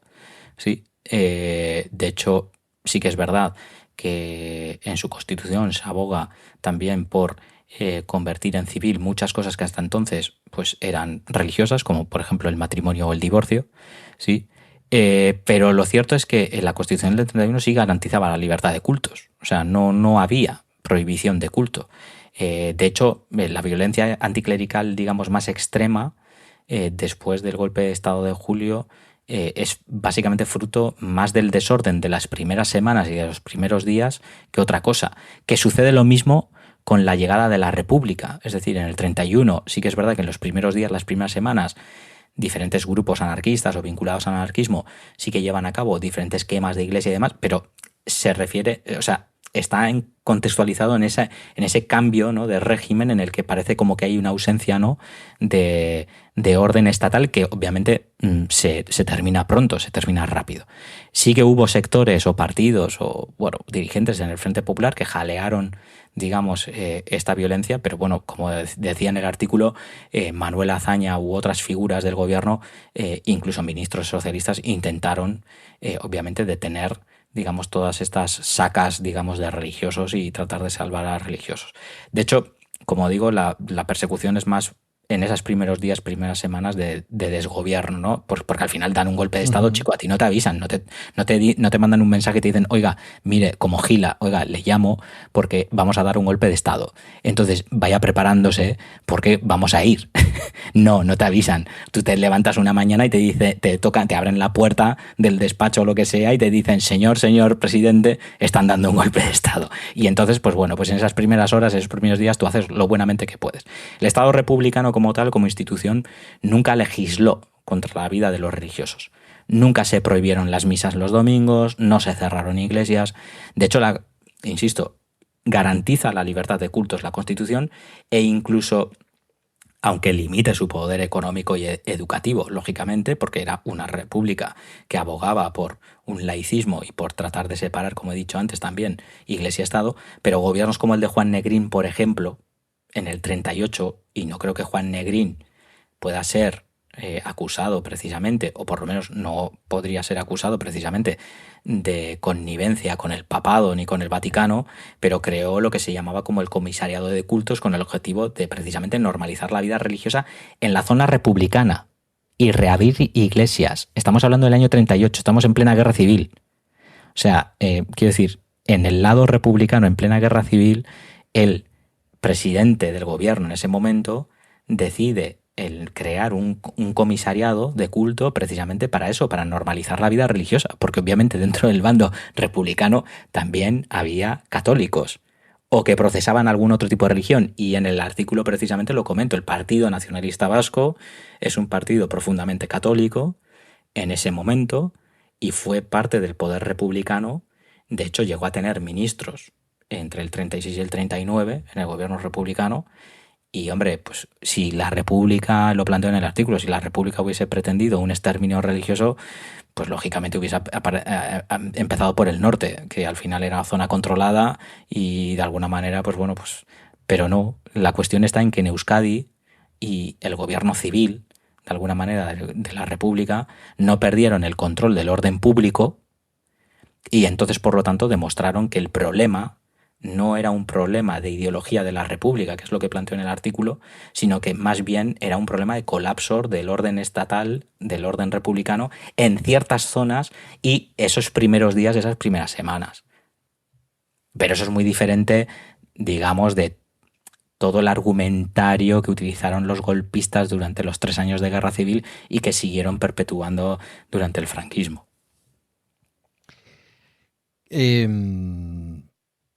Bueno, ¿te has quedado a gusto con los bulos? Quiero decir... No, me quedan otros 3, pero los resumo. No. Digo sí. Que te has quedado a gusto con los bulos en el artículo. Sí, eso vamos a seguir hasta el final. Yo quiero que me cuentes los otros 3. Me he quedado a gusto. Sí, me he quedado quiero que me los cuentes. No, sí. El tercero, por ejemplo, que comento en el artículo es un poco también el bastante más conocido, que es que la guerra civil empieza en octubre del 34. Que yo creo que este sí que lo hemos escuchado muchísimas veces. Da una ternura.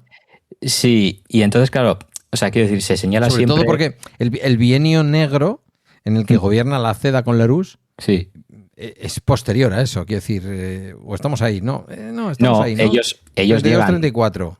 A ver, la Revolución de Octubre del 34 se da ya cuando ya la CEDA entra a gobernar, pero sí que es verdad, y esto es un problema, digamos, de aquellos detractores de la Segunda República que no quieren admitir, y es que, bueno, primero lo califican como un golpe de Estado, pero como tal, la Revolución de Octubre es eso, es una revolución. Yo entiendo que muchas veces es difícil tratar de que la gente entienda la diferencia entre revolución y golpe de Estado, pero bueno, existen pequeños... Sobre todo si no quieres diferenciar. Bueno, eso, sobre todo si no quieres diferenciar. Pero existen pequeños matices y pequeñas diferencias que de alguna manera modifican todo. Sobre todo teniendo en cuenta que la Revolución de Octubre del 34, que era una revolución obrera, revolucionaria, como lo fue la del verano del 17, prácticamente se da en Asturias. Quiero decir, sí, hay focos en diferentes partes del país, pero donde realmente es importante es en Asturias, que es en la que dura durante varios días, más allá de la semana, y es donde realmente es. Por eso se la conoce como la Revolución de Asturias, muchas veces. No como la Revolución de Octubre del 34, sino como Revolución de Asturias. Pero lo que siempre se les olvida decir es que mientras en el 34, sí, la izquierda, porque al final fue una revolución promovida por la izquierda, en concreto por el Partido Socialista, UGT, y al que se sumaron también diferentes sectores, quizás del anarquismo en alguna zona y demás, pero es que hubo conspiraciones y golpes de Estado por parte de los conservadores y la derecha, pero incluso desde el que empieza la Segunda República. O sea, los primeros días de proclamarse la República, estamos hablando de abril del 31, ya el general Kindelan y otros oficiales intentan organizar una resistencia armada para defender a Alfonso XIII. O sea, no llegó a ejecutarse nada de lo que proponía porque obviamente no encontraron apoyo, porque incluso dentro del ejército mayoritariamente eran pro república porque querían ya acabar con ese sistema. No encontraron apoyos ni encontraron a Alfonso XIII. Ni Alfonso XIII tampoco lo encontraron porque cogió el coche de dos amigos, de dos escoltas y se marchó. No, pero es que luego, al año siguiente, apenas un año después, estamos hablando de agosto del 32, llega la Sanjurjada, que esto sí que es un golpe de Estado. Un golpe de Estado contra la Segunda República que lo da el general Sanjurjo, que ideológicamente era un conservador de derecha recalcitrante, que se levanta en armas en Sevilla y, bueno, junto con un intento también en Madrid, y da un golpe que obviamente fracasó por la falta de coordinación y, bueno, pues porque el gobierno de la República, ese primer gobierno de la República, reaccionó muy bien, rápido y tal. Pero es que el primer golpe de Estado que hay en la República como tal es la Sanjurjada. Es que, bueno, lo de Kindelan, pues bueno, se queda ahí en una especie de conspiración, pero que, bueno, que no va a ningún lado. Pero es que lo de Sanjurjo sí es un golpe de Estado, porque salen a la calle y todo. Y es en el 32, o sea, son 2 años antes de octubre del 34. Es decir, las derechas ya están dando un golpe de Estado contra el sistema republicano ya desde el primer día. Después llega la conspiración de la Unión Militar Española, la UME. Ojo, con un Franco en aquella época muy alineado todavía con la República. Sí, totalmente. Que de hecho se funda a finales del 33 la UME, pero que es una organización de militares derechistas. Que de hecho el fin que ellos tienen es ir conspirando, generar conspiraciones para un eventual golpe de Estado futuro. Claro, ese golpe definitivo y futuro es el del 36, pero ellos están conspirando desde el 33. No luego confundir llega con la unidad militar de emergencias, por favor. Eso es, por favor. Hacemos Y luego llega, cosas. por último, llega también el complot monárquico. Bueno, que por cierto, los monárquicos, los alfonsinos, estuvieron conspirando también desde el primer día también. Pero el complot monárquico, digamos, más importante es el de marzo del 34. Estamos hablando de varios meses antes de octubre del 34, en el que diferentes partidos como Renovación Española y los carlistas viajan a Roma para reunirse con Benito Mussolini y buscar de alguna manera su apoyo, tanto económico como militar. Ahí estaba, por cierto, Alfonso XIII de por medio también, buscando la ayuda de Mussolini, y para buscar armas y apoyo económico en contra de la República. Es decir, es que el requeté, que era las milicias armadas de los carlistas, ya se estaba entrenando y armando ya en marzo del 34. Es decir, estamos hablando de meses antes. O sea, acabo de contar 4 situaciones factibles de golpe de Estado, de conspiración contra la República, y los 4 son conservadores y de derechas, y muy conservadores. No es la derecha liberal republicana la que está conspirando, no. Son personas conservadoras y de derechas, pues eso, ultracatólicos, etcétera, etcétera, ¿no? Entonces, bueno, pues es bastante cómico decir que la guerra empieza en el 34. La guerra empieza cuando en febrero Mola y compañía ya dan el pistoletazo de salida a la conspiración que estalla el 18 de julio. Porque eso también hay que explicarlo. El golpe de Estado de julio surge porque las conspiraciones, ya antes de las elecciones de febrero, hay ciertos sectores del ejército que se empiezan a plantear, si ganan las izquierdas, hay que hacer algo. Y cuando ven el resultado, dan el pistoletazo de salida. Y la conspiración que la dirige Mola hasta que estalla, y entonces ya ahí empiezan a aparecer otras cabezas, pero que la dirige Mola, es un golpe de Estado que se organiza durante meses y meses antes del asesinato de Calvo Sotelo, antes de que pase cualquier cosa. O sea, que es algo que ya estaba ya ahí. General Mola que se monta en el avión y deja de molar. Mola que le pasa lo mismo que a Sanjurjo, por cierto, porque los dos mueren de accidente de aviación. Lo de Sanjurjo ya es otro tema que ya te lo comenté, que se rumoreaba que, bueno, le gustaba ir con muchos uniformes, mucho traje, parece ser que tenía más baúles que la Piquer, y claro, cargó el avioncito, que no debía ser un avión demasiado grande, lo cargó demasiado y aquello pues se estrelló. Dijo, entraremos a lo grande en Madrid. Sí. Y lo que entró pues es al cielo, bueno, al infierno. Y luego, pues mira, pues eso, casualidades de la vida, se van muriendo, pues lógicamente pues aparece Franco. Queda el más... el más idóneo. Sí, y un poco también como el menos brillante, ¿no? Porque sí, intelectualmente nefasto. Luego, el siguiente, digamos, que he puesto es también bastante conocido y es la excusa, ¿no? La excusa que se buscan los golpistas, que van preparando durante todos esos meses y que perpetúan durante la Guerra Civil y la dictadura, que es que la República era un satélite de la Unión Soviética y que estaba a punto de convertirse, iba a haber una revolución bolchevique que iba a convertir a la República en un satélite de Stalin. Bueno, a ver, yo aquí en el artículo de hecho menciono, por supuesto, que ya lo he mencionado en más de un podcast contigo, que es a Pío Moa, ¿no? Ese gran exponente. Hombre. Ese gran exponente de lo que yo creo que un historiador no debe de ser en la vida. Me da igual que seas ideológicamente derechas, porque este tipo ya está en otra liga, ¿no? Ese señor fue miembro de los Grapo, ¿no? O algo así. Ese señor fue miembro de los Grapo. Ese señor tuvo una deriva también un poco Lerroux. ¿Cuál? Que digo que tuvo una deriva también un poco Lerroux. Pasó en sus inicios como una especie de extrema izquierda y después de repente extrema derecha. Bueno, Jiménez Los Santos pasó por eso también, ¿no? Sí, Jiménez Los Santos también, sí. Bueno, pues este mito o este bulo normalmente es bastante común, como digo, desde el golpe de Estado a modo de justificación, y de hecho Pío Moa es uno de los máximos exponentes al que más he leído también este bulo. En su libro, por ejemplo, sobre los mitos de la Guerra Civil, sostiene precisamente que dejó de ser democrática en el 34 y que en el 36 ya era un Estado fallido que estaba entregado a los intereses de Stalin. De hecho, desde Vox también se utiliza también esto. De hecho, se lo he escuchado a Santiago Abascal y incluso a Ortega Smith, que ahora es un apestado en Vox, también se lo he escuchado alguna vez, ¿no? Incluso en las intervenciones sobre la ley de memoria democrática lo han llegado a decir. Calificaban a la República como la dictadura roja y que ya en el gobierno del 36 no era legítimo por su deriva soviética. Bien, Dios. Si uno echa mano de los resultados electorales del 36, fíjate que no me voy a ir más atrás del 36. A pesar de que iban en la confluencia del Frente Popular, luego cada partido obviamente logró sus diputados.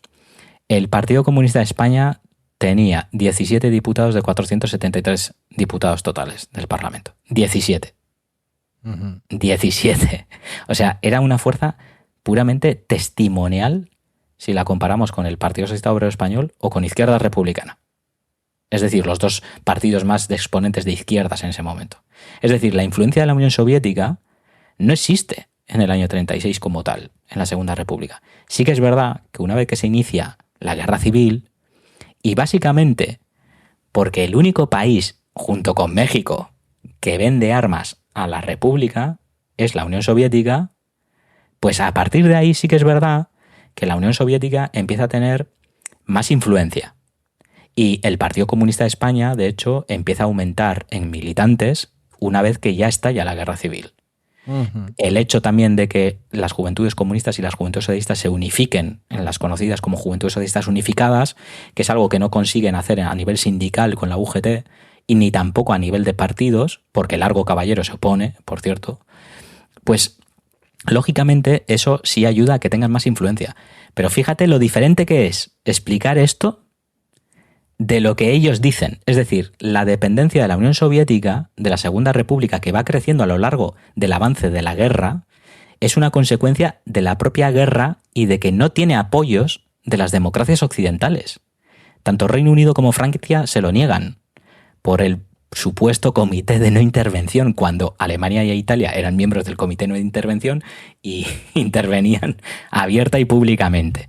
Pero claro, como es la Unión Soviética el único que le ayuda, tanto en cuanto a armamento, como en cuanto a técnicos, como en cuanto también a, bueno, técnicos, digamos, que puedan adiestrar también a los soldados, pues lógicamente va ganando influencia. Pero no es verdad. En el año 36 la Segunda República no está escorada ni a la Unión Soviética, ni está a la deriva de Stalin, ni nada por el estilo.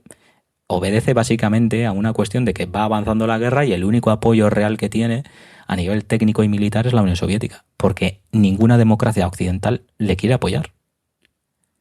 No quiere apoyarle porque está en otras cosas, está en el pacto del 38 de Múnich con Adolf Hitler y Mussolini, ¿sí? Reino Unido y Francia. Y entonces no le apoyan. Pero explicar esto, que es lo real, lo que realmente pasó, es muy diferente a, pues eso, pues que Vox diga pues que era una dictadura roja y el gobierno del 36 ya no era legítimo porque tenía una deriva soviética. Falso. No es verdad. Vaya, o sea que no íbamos no nos encaminábamos. No, y de hecho, un estalinismo. Siempre los golpistas siempre dijeron, no, es que se estaba fraguando un golpe de Estado bolchevique. No han podido presentar ni una sola prueba tangible que demuestre, ni en los 39 años de dictadura, ni en todos estos años de derecha democrática española que van a piñón con ese bulo, no han podido demostrar a través de la documentación que efectivamente desde el Partido Socialista Obrero Español, desde el Partido Comunista de España, se estaba fraguando un golpe de Estado al estilo bolchevique o revolución bolchevique para instaurar un sistema soviético. Porque no es verdad. Porque ni Largo Caballero estaba en eso, ni siquiera el Partido Comunista de España estaba en eso. Porque Stalin no estaba en eso. Porque esta es otra también que no entienden, y es que hay un debate anterior entre Trotsky y Stalin, en el que Trotsky plantea la revolución permanente e internacional para no quedarse aislados, y mientras Stalin plantea el socialismo en un solo país. Stalin gana esa terna con Trotsky e instaura el socialismo la teoría del socialismo en un solo país, y sí, luego nosotros, como cuando ya nos hemos estabilizado, hayamos mantenido frente a todos los enemigos que tenemos en el mundo, entonces ayudaremos a otros países. Pero claro, lo que Trotsky planteaba era muy diferente, era la revolución la seguimos haciendo aquí, pero mientras tanto apoyamos la revolución en otros países a nivel internacional. Entonces Stalin no estaba ni siquiera en eso, por eso el Partido Comunista de España no estaba en eso en el 36, ni siquiera en el 37 estaba en eso. Y esos serían los 5 bulos. No, y el quinto sería el del fraude electoral. Me quedo. Bueno, claro, por supuesto. Y esto viene muy al pelo de la actualidad también, porque el Partido Popular lleva desde hace 5 años anunciando pucherazos electorales que no llegan porque ganan ellos las elecciones. Entonces no sé si se refieren a que el pucherazo lo están dando ellos o que, no sé, o que tienen una bola de cristal que no le viene el futuro. Una de las grandes noticias de las elecciones de Hungría con las que empezábamos el capítulo es que Víctor Orbán aceptó el resultado. Sí, sí. O sea, este es el nivel en el que estamos ahora mismo en Europa. Esto viene evidentemente del trumpismo. Pero ya en aquella época estas cosas funcionaban así. Sí, sí, es así. De hecho, una de las justificaciones a nivel divulgativo desde el franquismo y mucho después también, y de hecho menciono a 2 autores, a Roberto Villa y a Manuel Álvarez, que publicaron hace unos cuantos años, 1936, Fraude, Violencia en las elecciones del Frente Popular, un libro que, por cierto, desde el mundo académico, desde el mundo histórico, de alguna manera se ha criticado en más de una ocasión porque no obedece a una realidad, pero sí que es verdad que el debate sobre la legitimidad de las elecciones durante la Segunda República no es nuevo. O sea, quiero decir, ha cobrado ahora, digamos, más vigor y no es casualidad esta acusación porque precisamente siempre proviene, o sea, no es casualidad que provenga siempre desde la derecha, porque es curioso, porque para ellos hubo fraude electoral en el 31, en las elecciones municipales, las hubo en las elecciones generales de junio del 31, no las hubo en las elecciones generales de noviembre del 33, que es cuando gana la derecha o el centro derecha, y sí las hubo nuevamente en febrero del 36. Sobre el presunto fraude de las elecciones del 31, pues bueno, la acusación siempre se centra un poco en que fueron elecciones constituyentes, organizadas por el gobierno provisional. Pero bueno, a ver, quiero decir, las derechas, para que nos entiendan los que nos están escuchando, el sistema electoral español en ese momento premiaba, digamos, de alguna manera a las confluencias, a las conjunciones, a las uniones. Es decir, aquellos que se presentaban de manera unificada lograban conseguir más premio, más diputados. mientras que penalizaba precisamente a los partidos más pequeños que iban de manera individual. ¿Qué es lo que le pasó a la derecha? Que en el 31 fue de manera individualizada. ¿Y qué pasó a la izquierda? Que fue conjunta, la conjunción republicano-socialista. ¿Qué pasó en el 33? Pues todo lo contrario, que la izquierda se creía que cada uno por su cuenta podía ganar las elecciones y la derecha, entre el Partido Radical Republicano y la CEDA, pues concentraron buena parte de ese voto y por lo tanto salieron premiados. ¿Qué es lo que pasó en el 36? Pues nuevamente lo del 31, que la izquierda se presenta en el Frente Popular y sale premiado, mientras que la derecha está desunido. Ellos no se presentan nuevamente de manera conjunta.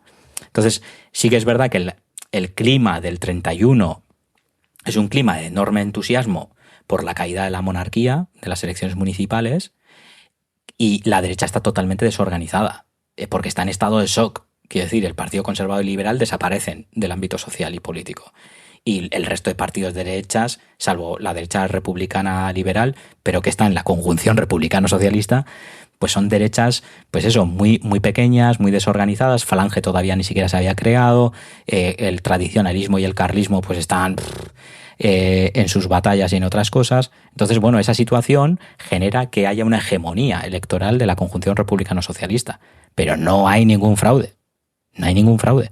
Luego sí que es verdad que en el 36, que es el año que más se fijan para la cuestión del fraude, sí es cierto que a nivel real hubo desorden, hubo presión callejera y que obviamente hubo actas de diferentes comisiones de mesa que, bueno, pues que tuvieron diferentes circunstancias que pudieron provocar que en esa mesa, digamos que la elección, pues tuviese sus problemas, lógicamente. Pero es que los mayores expertos en Segunda República ya han dicho que aún así, estas actas, aunque si las quitásemos o las tuviésemos en cuenta, la derecha no habría tenido votos suficientes para poder ganar, porque no iba unida tampoco. Entonces, es seguir alimentando ese bulo que viene, como digo, ya desde la justificación de aquellos que dan el golpe de Estado. Es decir, en febrero nos están tangando unas elecciones, que es mucho lo que se está diciendo ahora también, porque yo llevo escuchando eso desde hace ya por lo menos 5 años. Sí. Llegan elecciones municipales y anuncian pucherazo electoral. Llegan elecciones generales y como se hacen en verano, entonces ya dicen que eso es un plan estratégico para que luego en correos, el voto por correo, tal no sé qué. Ahora ya está anunciando, porque OK Diario e Inda ya están anunciando pucherazo electoral que se prepara para 2027 con dos aspectos. Uno, la regulación masiva de inmigrantes, cosa, quiero decir que esta gente sabe perfectamente, porque yo estoy convencido de que, a ver, idiotas todos no pueden ser.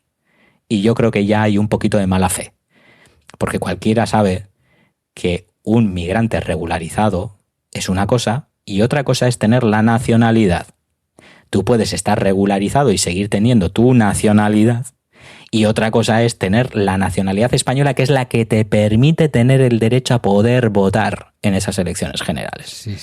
Y como yo entiendo que esta gente, a pesar de su ideología, pues todos no tienen por qué ser idiotas, con perdón, yo lógicamente veo cierta mala fe. Y luego el segundo aspecto, que es la cuestión de este bulo que ha surgido sobre la posibilidad del DNI digital y de cómo el DNI digital puede falsificarse y por lo tanto pues una persona pues puede votar por 25, presentando 25 DNIs, a pesar de que su cara no cambie y a pesar de que la cara del DNI que va a mostrar en el teléfono sí cambie, pero se ve que desde ciertos sectores de la derecha del Partido Popular creen que los presidentes o las presidentas de mesa no se van a dar cuenta cuando muestre el DNI que la cara de la persona que está ahí no es. Y entonces, claro, sale no, pero es que ponen la misma foto, pero cambian los datos.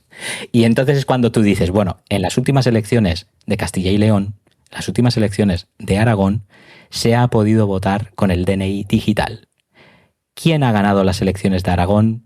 ¿Quién ha ganado las elecciones de Castilla y León? El Partido Popular. Esto ya sabemos cómo va. El Partido Popular. Entonces, aquí llega la pregunta de tantos años anunciando pucherazos que no llegan, a ver si en realidad lo que están anunciando es el pucherazo que están dando ellos y no el que supuestamente van a dar otros. Esto lo dejo como chiste, como sí, un poco macarroni. Sí. Un poco macarroni, sí. Oye, ¿qué dice Xi Jinping que España está en el lado correcto de la historia? Pues, No sé. yo no sé si nuestros oyentes, yo esto lo digo ya un poco también un poco siguiendo ese chascarrillo, ¿no? Y un poco así chiste, ¿no? Pero bueno, yo soy muy fan de un humorista que es Maldonado, que es un murciano, que hace tándem con Facu también, que son dos humoristas de izquierdas. Y bueno, pues en sus homilías, como yo diría, de domingo de vídeos en YouTube, suele hablar de China y de Xi Jinping, y bueno, pues él siempre dice: yo a sus pies, Xi Jinping, para lo que necesite, camarada. No, es broma. Pero yo creo que de hecho, el Partido Popular, si me permites, yo que hice el doctorado en Relaciones Internacionales, yo que hice la tesina en Relaciones Unión Europea-China, el título de hecho era Relaciones Unión Europea-China, un futuro por delante. En Twitter, en mi cuenta de Twitter, estos últimos días he estado publicando ciertos extractos que escribí en las conclusiones de mi tesina. Y no es porque lo haya escrito yo, pero la escribí en 2008 y muchas de las cosas que pongo están de rabiosa actualidad. Como son, por ejemplo, si la Unión Europea se tiene que empezar a plantear cuál es el papel de la OTAN, viendo la deriva de Estados Unidos. Porque ya en aquella época, en el 2008, ya se veía una deriva estadounidense. Luego llega Obama y todo esto, pero quiero decir, en el 2008 ya se empieza a ver una deriva estadounidense en cuanto a su imperio y demás.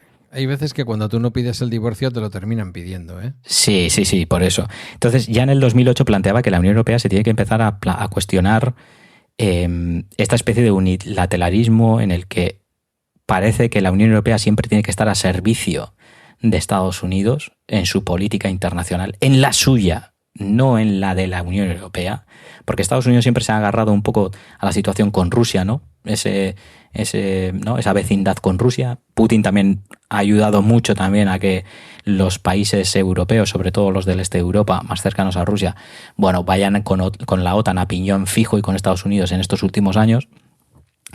Pero en esa tesina planteo claramente que la Unión Europea se tiene que plantear si la OTAN cumple las funciones que necesita la Unión Europea a día de hoy. Y estoy hablando de 2008. En el año 2026, que es en el que estamos, yo creo que la OTAN no cumple las necesidades que tiene la Unión Europea en la actualidad. No lo cumple, y un mundo multipolar en el que tú tienes una potencia como China, tienes otras potencias también, ojo, porque después del doctorado hice un curso también sobre BRICS, sobre los países, digamos, emergentes, Brasil, Rusia, mira Pakistán. India. Pakistán ha sido el gran artífice de que se pudieran sentar Sí, Estados Unidos entonces, y Irán. bueno, yo creo el Partido Popular a nivel de política internacional creo que anda muy perdido, mucho. Desde que estalla la guerra de Irán da palos de ciego, no sabe ubicarse, no tiene un espacio claro. Empiezan diciendo sí a la guerra, literalmente sí a la guerra, porque Cayetana Álvarez de Toledo publica un tuit en el que enumera 5 o 6 cosas negativas sobre Irán y positivas de Trump, y termina el tuit diciendo: por eso digo sí a la guerra. Feijóo justifica la barbarie de los bombardeos, como por ejemplo el colegio en el que mueren asesinadas cerca de 100 niñas iraníes por la defensa de los derechos humanos. Curiosa defensa de los derechos humanos esa, pero bueno. Y ahora, según han ido pasando las semanas, Pedro Sánchez sí que se ha sabido encontrar, y no es por defenderle tampoco, pero yo creo que sí que ha sabido encontrar una posición muy clara. Él se arriesgó, él dijo: mira, yo voy a tope con esto, y ha terminado ganando la apuesta, porque los diferentes gobiernos, presidentes y jefes de Estado de Europa han seguido la posición de España y del no a la guerra, y de decir: bueno, a ver, vamos a ver, que yo esto no lo veo tan claro. Un socialista tan peligroso como el Papa León sí ha sido atacado, vilipendiado. Sí. Una izquierdista peligrosa como Meloni, la mejor aliada que tenía en la Unión Europea, Donald Trump. Oye, Donald Trump, hasta el propio Merz, ayer mismo publicase un tuit diciendo: oye, que yo te llamé por teléfono y yo ya te dije que esto no lo veía.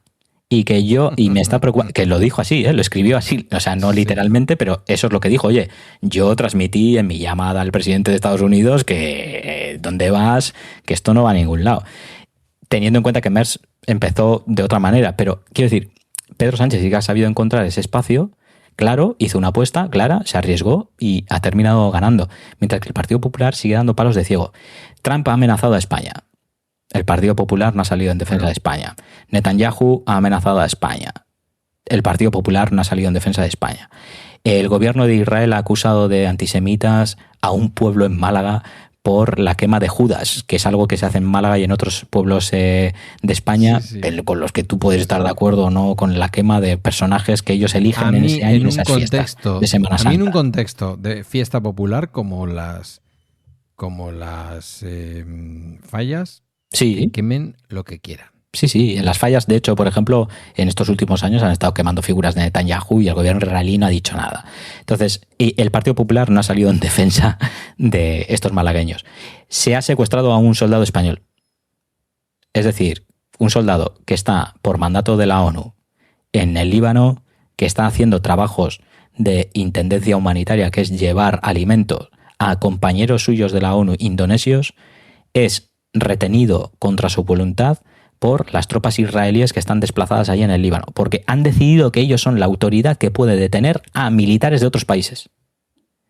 Y el Partido Popular... que se puede imponer a la ONU, pero porque llevan toda la vida imponiéndose a la ONU por el principio que está incluso legislado en Estados Unidos de que Israel siempre debe de llevar ventaja en esa y el Partido Popular, lejos de defender al soldado español o lejos de dar un capote al Ministerio de Defensa, lo que decidió fue poner a su representante parlamentaria haciendo chistes sobre controles de tráfico.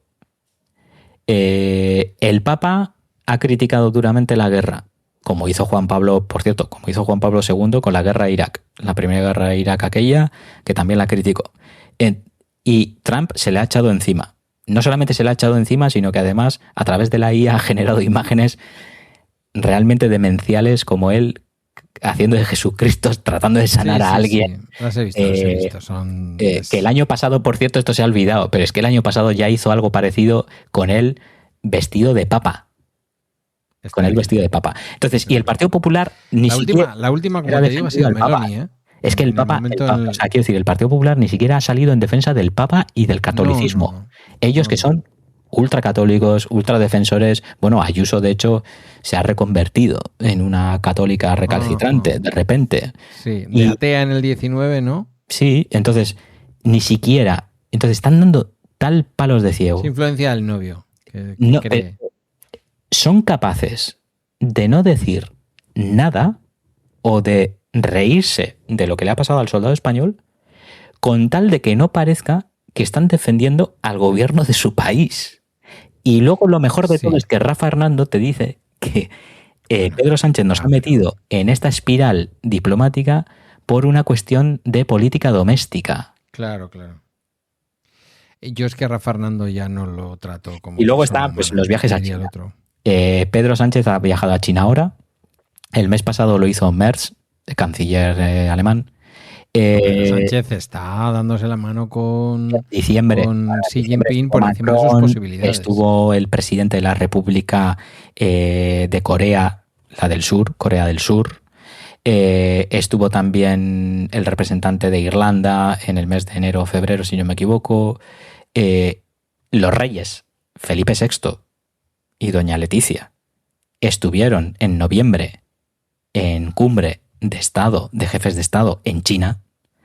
Y el Partido Popular desde hace 2 días le ha dado por meter en argumentario ahora todo mierda sobre China. Pedro Sánchez nos lleva a una alianza con una dictadura. Y entonces dices, oiga, y en el 2017 cuando Mariano Rajoy viajó a China con su mujer, que esa también es otra crítica que le hacen a Pedro Sánchez, pues Mariano Rajoy en mayo del 17 viajó con su mujer a China y tuvo una reunión de Estado también con el presidente de la República Popular China en el 17. Xi Jinping. No hace 30 años, no hace 40, sino en el 17. Entonces, el Partido Popular a nivel internacional, con tal de no decir nada que pueda parecer que está del lado de Pedro Sánchez, dice, oiga, no vamos a defender al soldado español, no vamos a dar un capote a la ministra Robles, no sea que piensen que nuestro electorado más extremista se vaya terminando yendo a Vox definitivamente, no nos bata a nosotros porque piense que somos unos rojos, porque Santiago Abascal nos va a llamar rojos. Solamente es por eso. Y son capaces de que el país arda con tal de seguir aparentando y de seguir ganando o arañando esos votos en la extrema derecha. Pues con su pan se lo coman. Se están quedando muy solitos, muy solitos, muy solitos, muy solitos. A mí, la verdad que China me parece lo que es una autocracia, sin duda alguna, incluso una dictadura en algunos casos. Sí. Pero si lo que dice China es que defiende una rectitud moral, que también te digo, ojo, la rectitud moral de China, tal. Colocarse del lado correcto de la historia, rechazar el retorno del mundo a la ley de la selva, defender conjuntamente un verdadero multilateralismo y salvaguardar la paz y el desarrollo en el mundo. Claro, el problema para Trump es que China ha encontrado la manera de hacer esto sin violencia. Claro. Hay violencia interna, no nos vamos a engañar. Pero no empecemos a hablar de pena de muerte en China, porque tendríamos que terminar hablando de pena de muerte en Estados Unidos. Claro, pero y ahí se puede poner la cosa un poquito fea. ¿Hablamos de violencia estructural racista en la policía estadounidense? Hablamos, por ejemplo, de la situación sanitaria que vive Estados Unidos, en el que hay muchísima población que muere básicamente por no poder acceder, tener derecho a acceso sanitario. Y que lo que hemos dicho de Hungría es hoy 100% aplicable a la primera y mayor democracia del mundo, los Estados Unidos. Se está convirtiendo en un sistema iliberal. Totalmente. Se está convirtiendo en un sistema en el que cuando colocas a la lamebotas, más lamebotas del mundo, y aún así no te parece suficientemente lamebotas, la cesas y colocas a otra más lamebotas. No sé si estoy hablando ahora de la fiscal general o... Sí, la fiscal general. Me da igual. Es decir, todo para que no sepamos lo que Trump es, que no es más que un pederasta que estaba metido en la red de Epstein. Y todo esto suena ahora como si yo me lo estuviera inventando y una especie de contubernio, ¿no? El contubernio judeo-masónico. El contubernio es no dejarle a los periódicos en Estados Unidos ser libres, a los que quieren ser libres dejarles bien claro lo que les puede pasar y aliarte con las redes sociales que son hoy en día las que comunican y decirles si queréis salir adelante. Porque además esas redes saben que luego quien venga después, demócrata o republicano, más pausado, más templado, no tiene el peligro que tiene Trump. Entonces, bueno, mira, Meloni no es santo de mi devoción, no, para nada. Pero el hecho de que Trump diga que le ha decepcionado totalmente y Meloni haya dicho lo que ha dicho, diciendo que no, que primero que no va a permitir que se metan con el Papa por defender la paz y en segundo lugar que rompen cualquier tipo de colaboración militar con Israel. Pues claro, pues yo necesito que en Europa, volviendo un poco a lo que hablábamos de la República, independientemente de derechas más lejanas de mi manera de pensar, de derechas más aceptables para mí, de centros, de izquierdas más cercanas a mi manera de pensar o de izquierdas más aceptables para mí, creo que todo un arco parlamentario, siendo demócrata, tiene que estar del lado de la libertad y de la vida. Y lo que llevamos viviendo en Oriente Medio desde el genocidio de Gaza hasta, bueno, pues el momento actual en el que en el sur del Líbano están las tropas israelíes campando a sus anchas como en los peores momentos. Ahora mismo lo del estrecho de Hormuz, ¿no? ¿Lo vas a bloquear tú? No, pues ya lo bloqueo yo. O sea, se nos está yendo de las manos. Y mientras tanto, la gente con peores situaciones económicas, con hipotecas, que dependen de muchas cosas de la energía, pues pasándolo mal. En fin, bueno. Lo de España mañana será republicana, que alguien me decía esta mañana, hoy no, ayer o mañana, pero hoy no. ¿Para cuándo? Bueno, la República como ya forma veremos. de gobierno en España. Ya veremos. Ya veremos. Yo ya no, a mí me pilla mayor, ¿eh? Oye, quién sabe, ¿eh? Los Pero giros hay de dos guión. cosas que no voy a ver, la independencia de Euskal Herria y la Mira, República. en el 28 estoy seguro que alguien dijo lo mismo que tú. En 1928. No lo sé. De todas maneras, lo de la independencia es una carta que me guardo en la manga. En el año 27, cuando venga lo que venga, poder decir, por favor, una motosierra, que corten por el Ebro. Bueno, recuerda que Rosa Díez en su momento ya dijo que si había una mayoría que abogase por un proceso de autodeterminación, pues bueno, que qué problema había. Pero bueno, en aquellos tiempos estaba en el Partido Socialista y era eurodiputada. Ajá. Bueno, no, miento, no era ni eurodiputada, No, era no consejera, creo. era consejera. Era consejera, sí. Todavía venía a la Casa del Pueblo de Galdacao. ¿Tú te acuerdas? El 23, los Sí. 23 de diciembre venía siempre a cenar. ¿Sabes cuándo cambió aquella costumbre? Cuando cambió la Secretaría General en la Casa del Pueblo de Galdacao. Vino una última vez, se encontró con una cara que no era conocida y dijo, pues hasta luego, Lucas. Y las siguientes veces que nos vimos, nos mirábamos muy a lo lejos. Era en el ayuntamiento en el que trabajo y siempre era con cámaras y micrófonos delante. Y yo siempre llevaba alguna compañera, recuerdo una compañera de comisiones con la que subía un día por las escaleras y dije bien en alto, que yo creo que lo captaron hasta los micrófonos, digo, ¿cómo le gusta una cámara a esta tía? Después de haber cruzado una mirada de sé quién eres y ella mirándome a mí diciendo sé quién eres. Y yo en aquella época anunciaba a los más cercanos que había 2 personas que terminarían formando un partido de derecha. Una era Nico Gutiérrez y otra era ella. Y yo tenía dudas de un alcalde que había en aquel momento en mi pueblo, que no voy a mencionar porque con el alcalde no acerté, pero estuve a esto de acertar también. Y luego ya pues vino lo que vino, ¿no? Quiero decir que incluso el partido aquel, el que básicamente era Rosa Díez y todo su entorno, se fue al garete. Y Rosa no lo sé, pero de Nico me constan sus candidaturas en las listas de Vox y su salario, por qué no decirlo, del partido. Gente a la que nunca le has conocido un trabajo. Sí. Por lo que sea.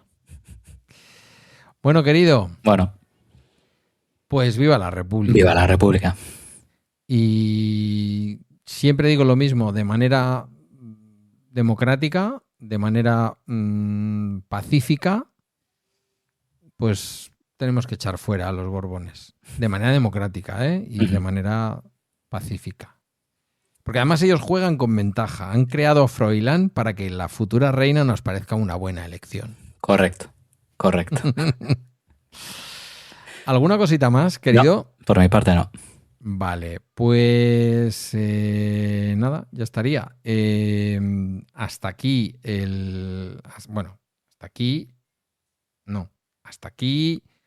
no el capítulo de hoy, sino toda una semana en Bala Extra. Una semana además de vuelta al cole, que ha sido, no sé si para ti también. Sí. Una producción de Milcar FM. Gracias por tu tiempo, por tu escucha atenta, por pensar con nosotros. Tienes a Yagoba como Yagospierre en cualquier, bueno, sobre todo en X. Y búscalo en el diario.es o en el diario.eus, como tú prefieras. Bueno, pues con su nombre, Yagoba Álvarez, y busca el artículo dentro del blog Viento del Norte. Pero si pones Proclamación de la República, Yagoba Álvarez, el diario.es, lo vas a encontrar. Lo dicho, feliz fin de semana y hasta el lunes.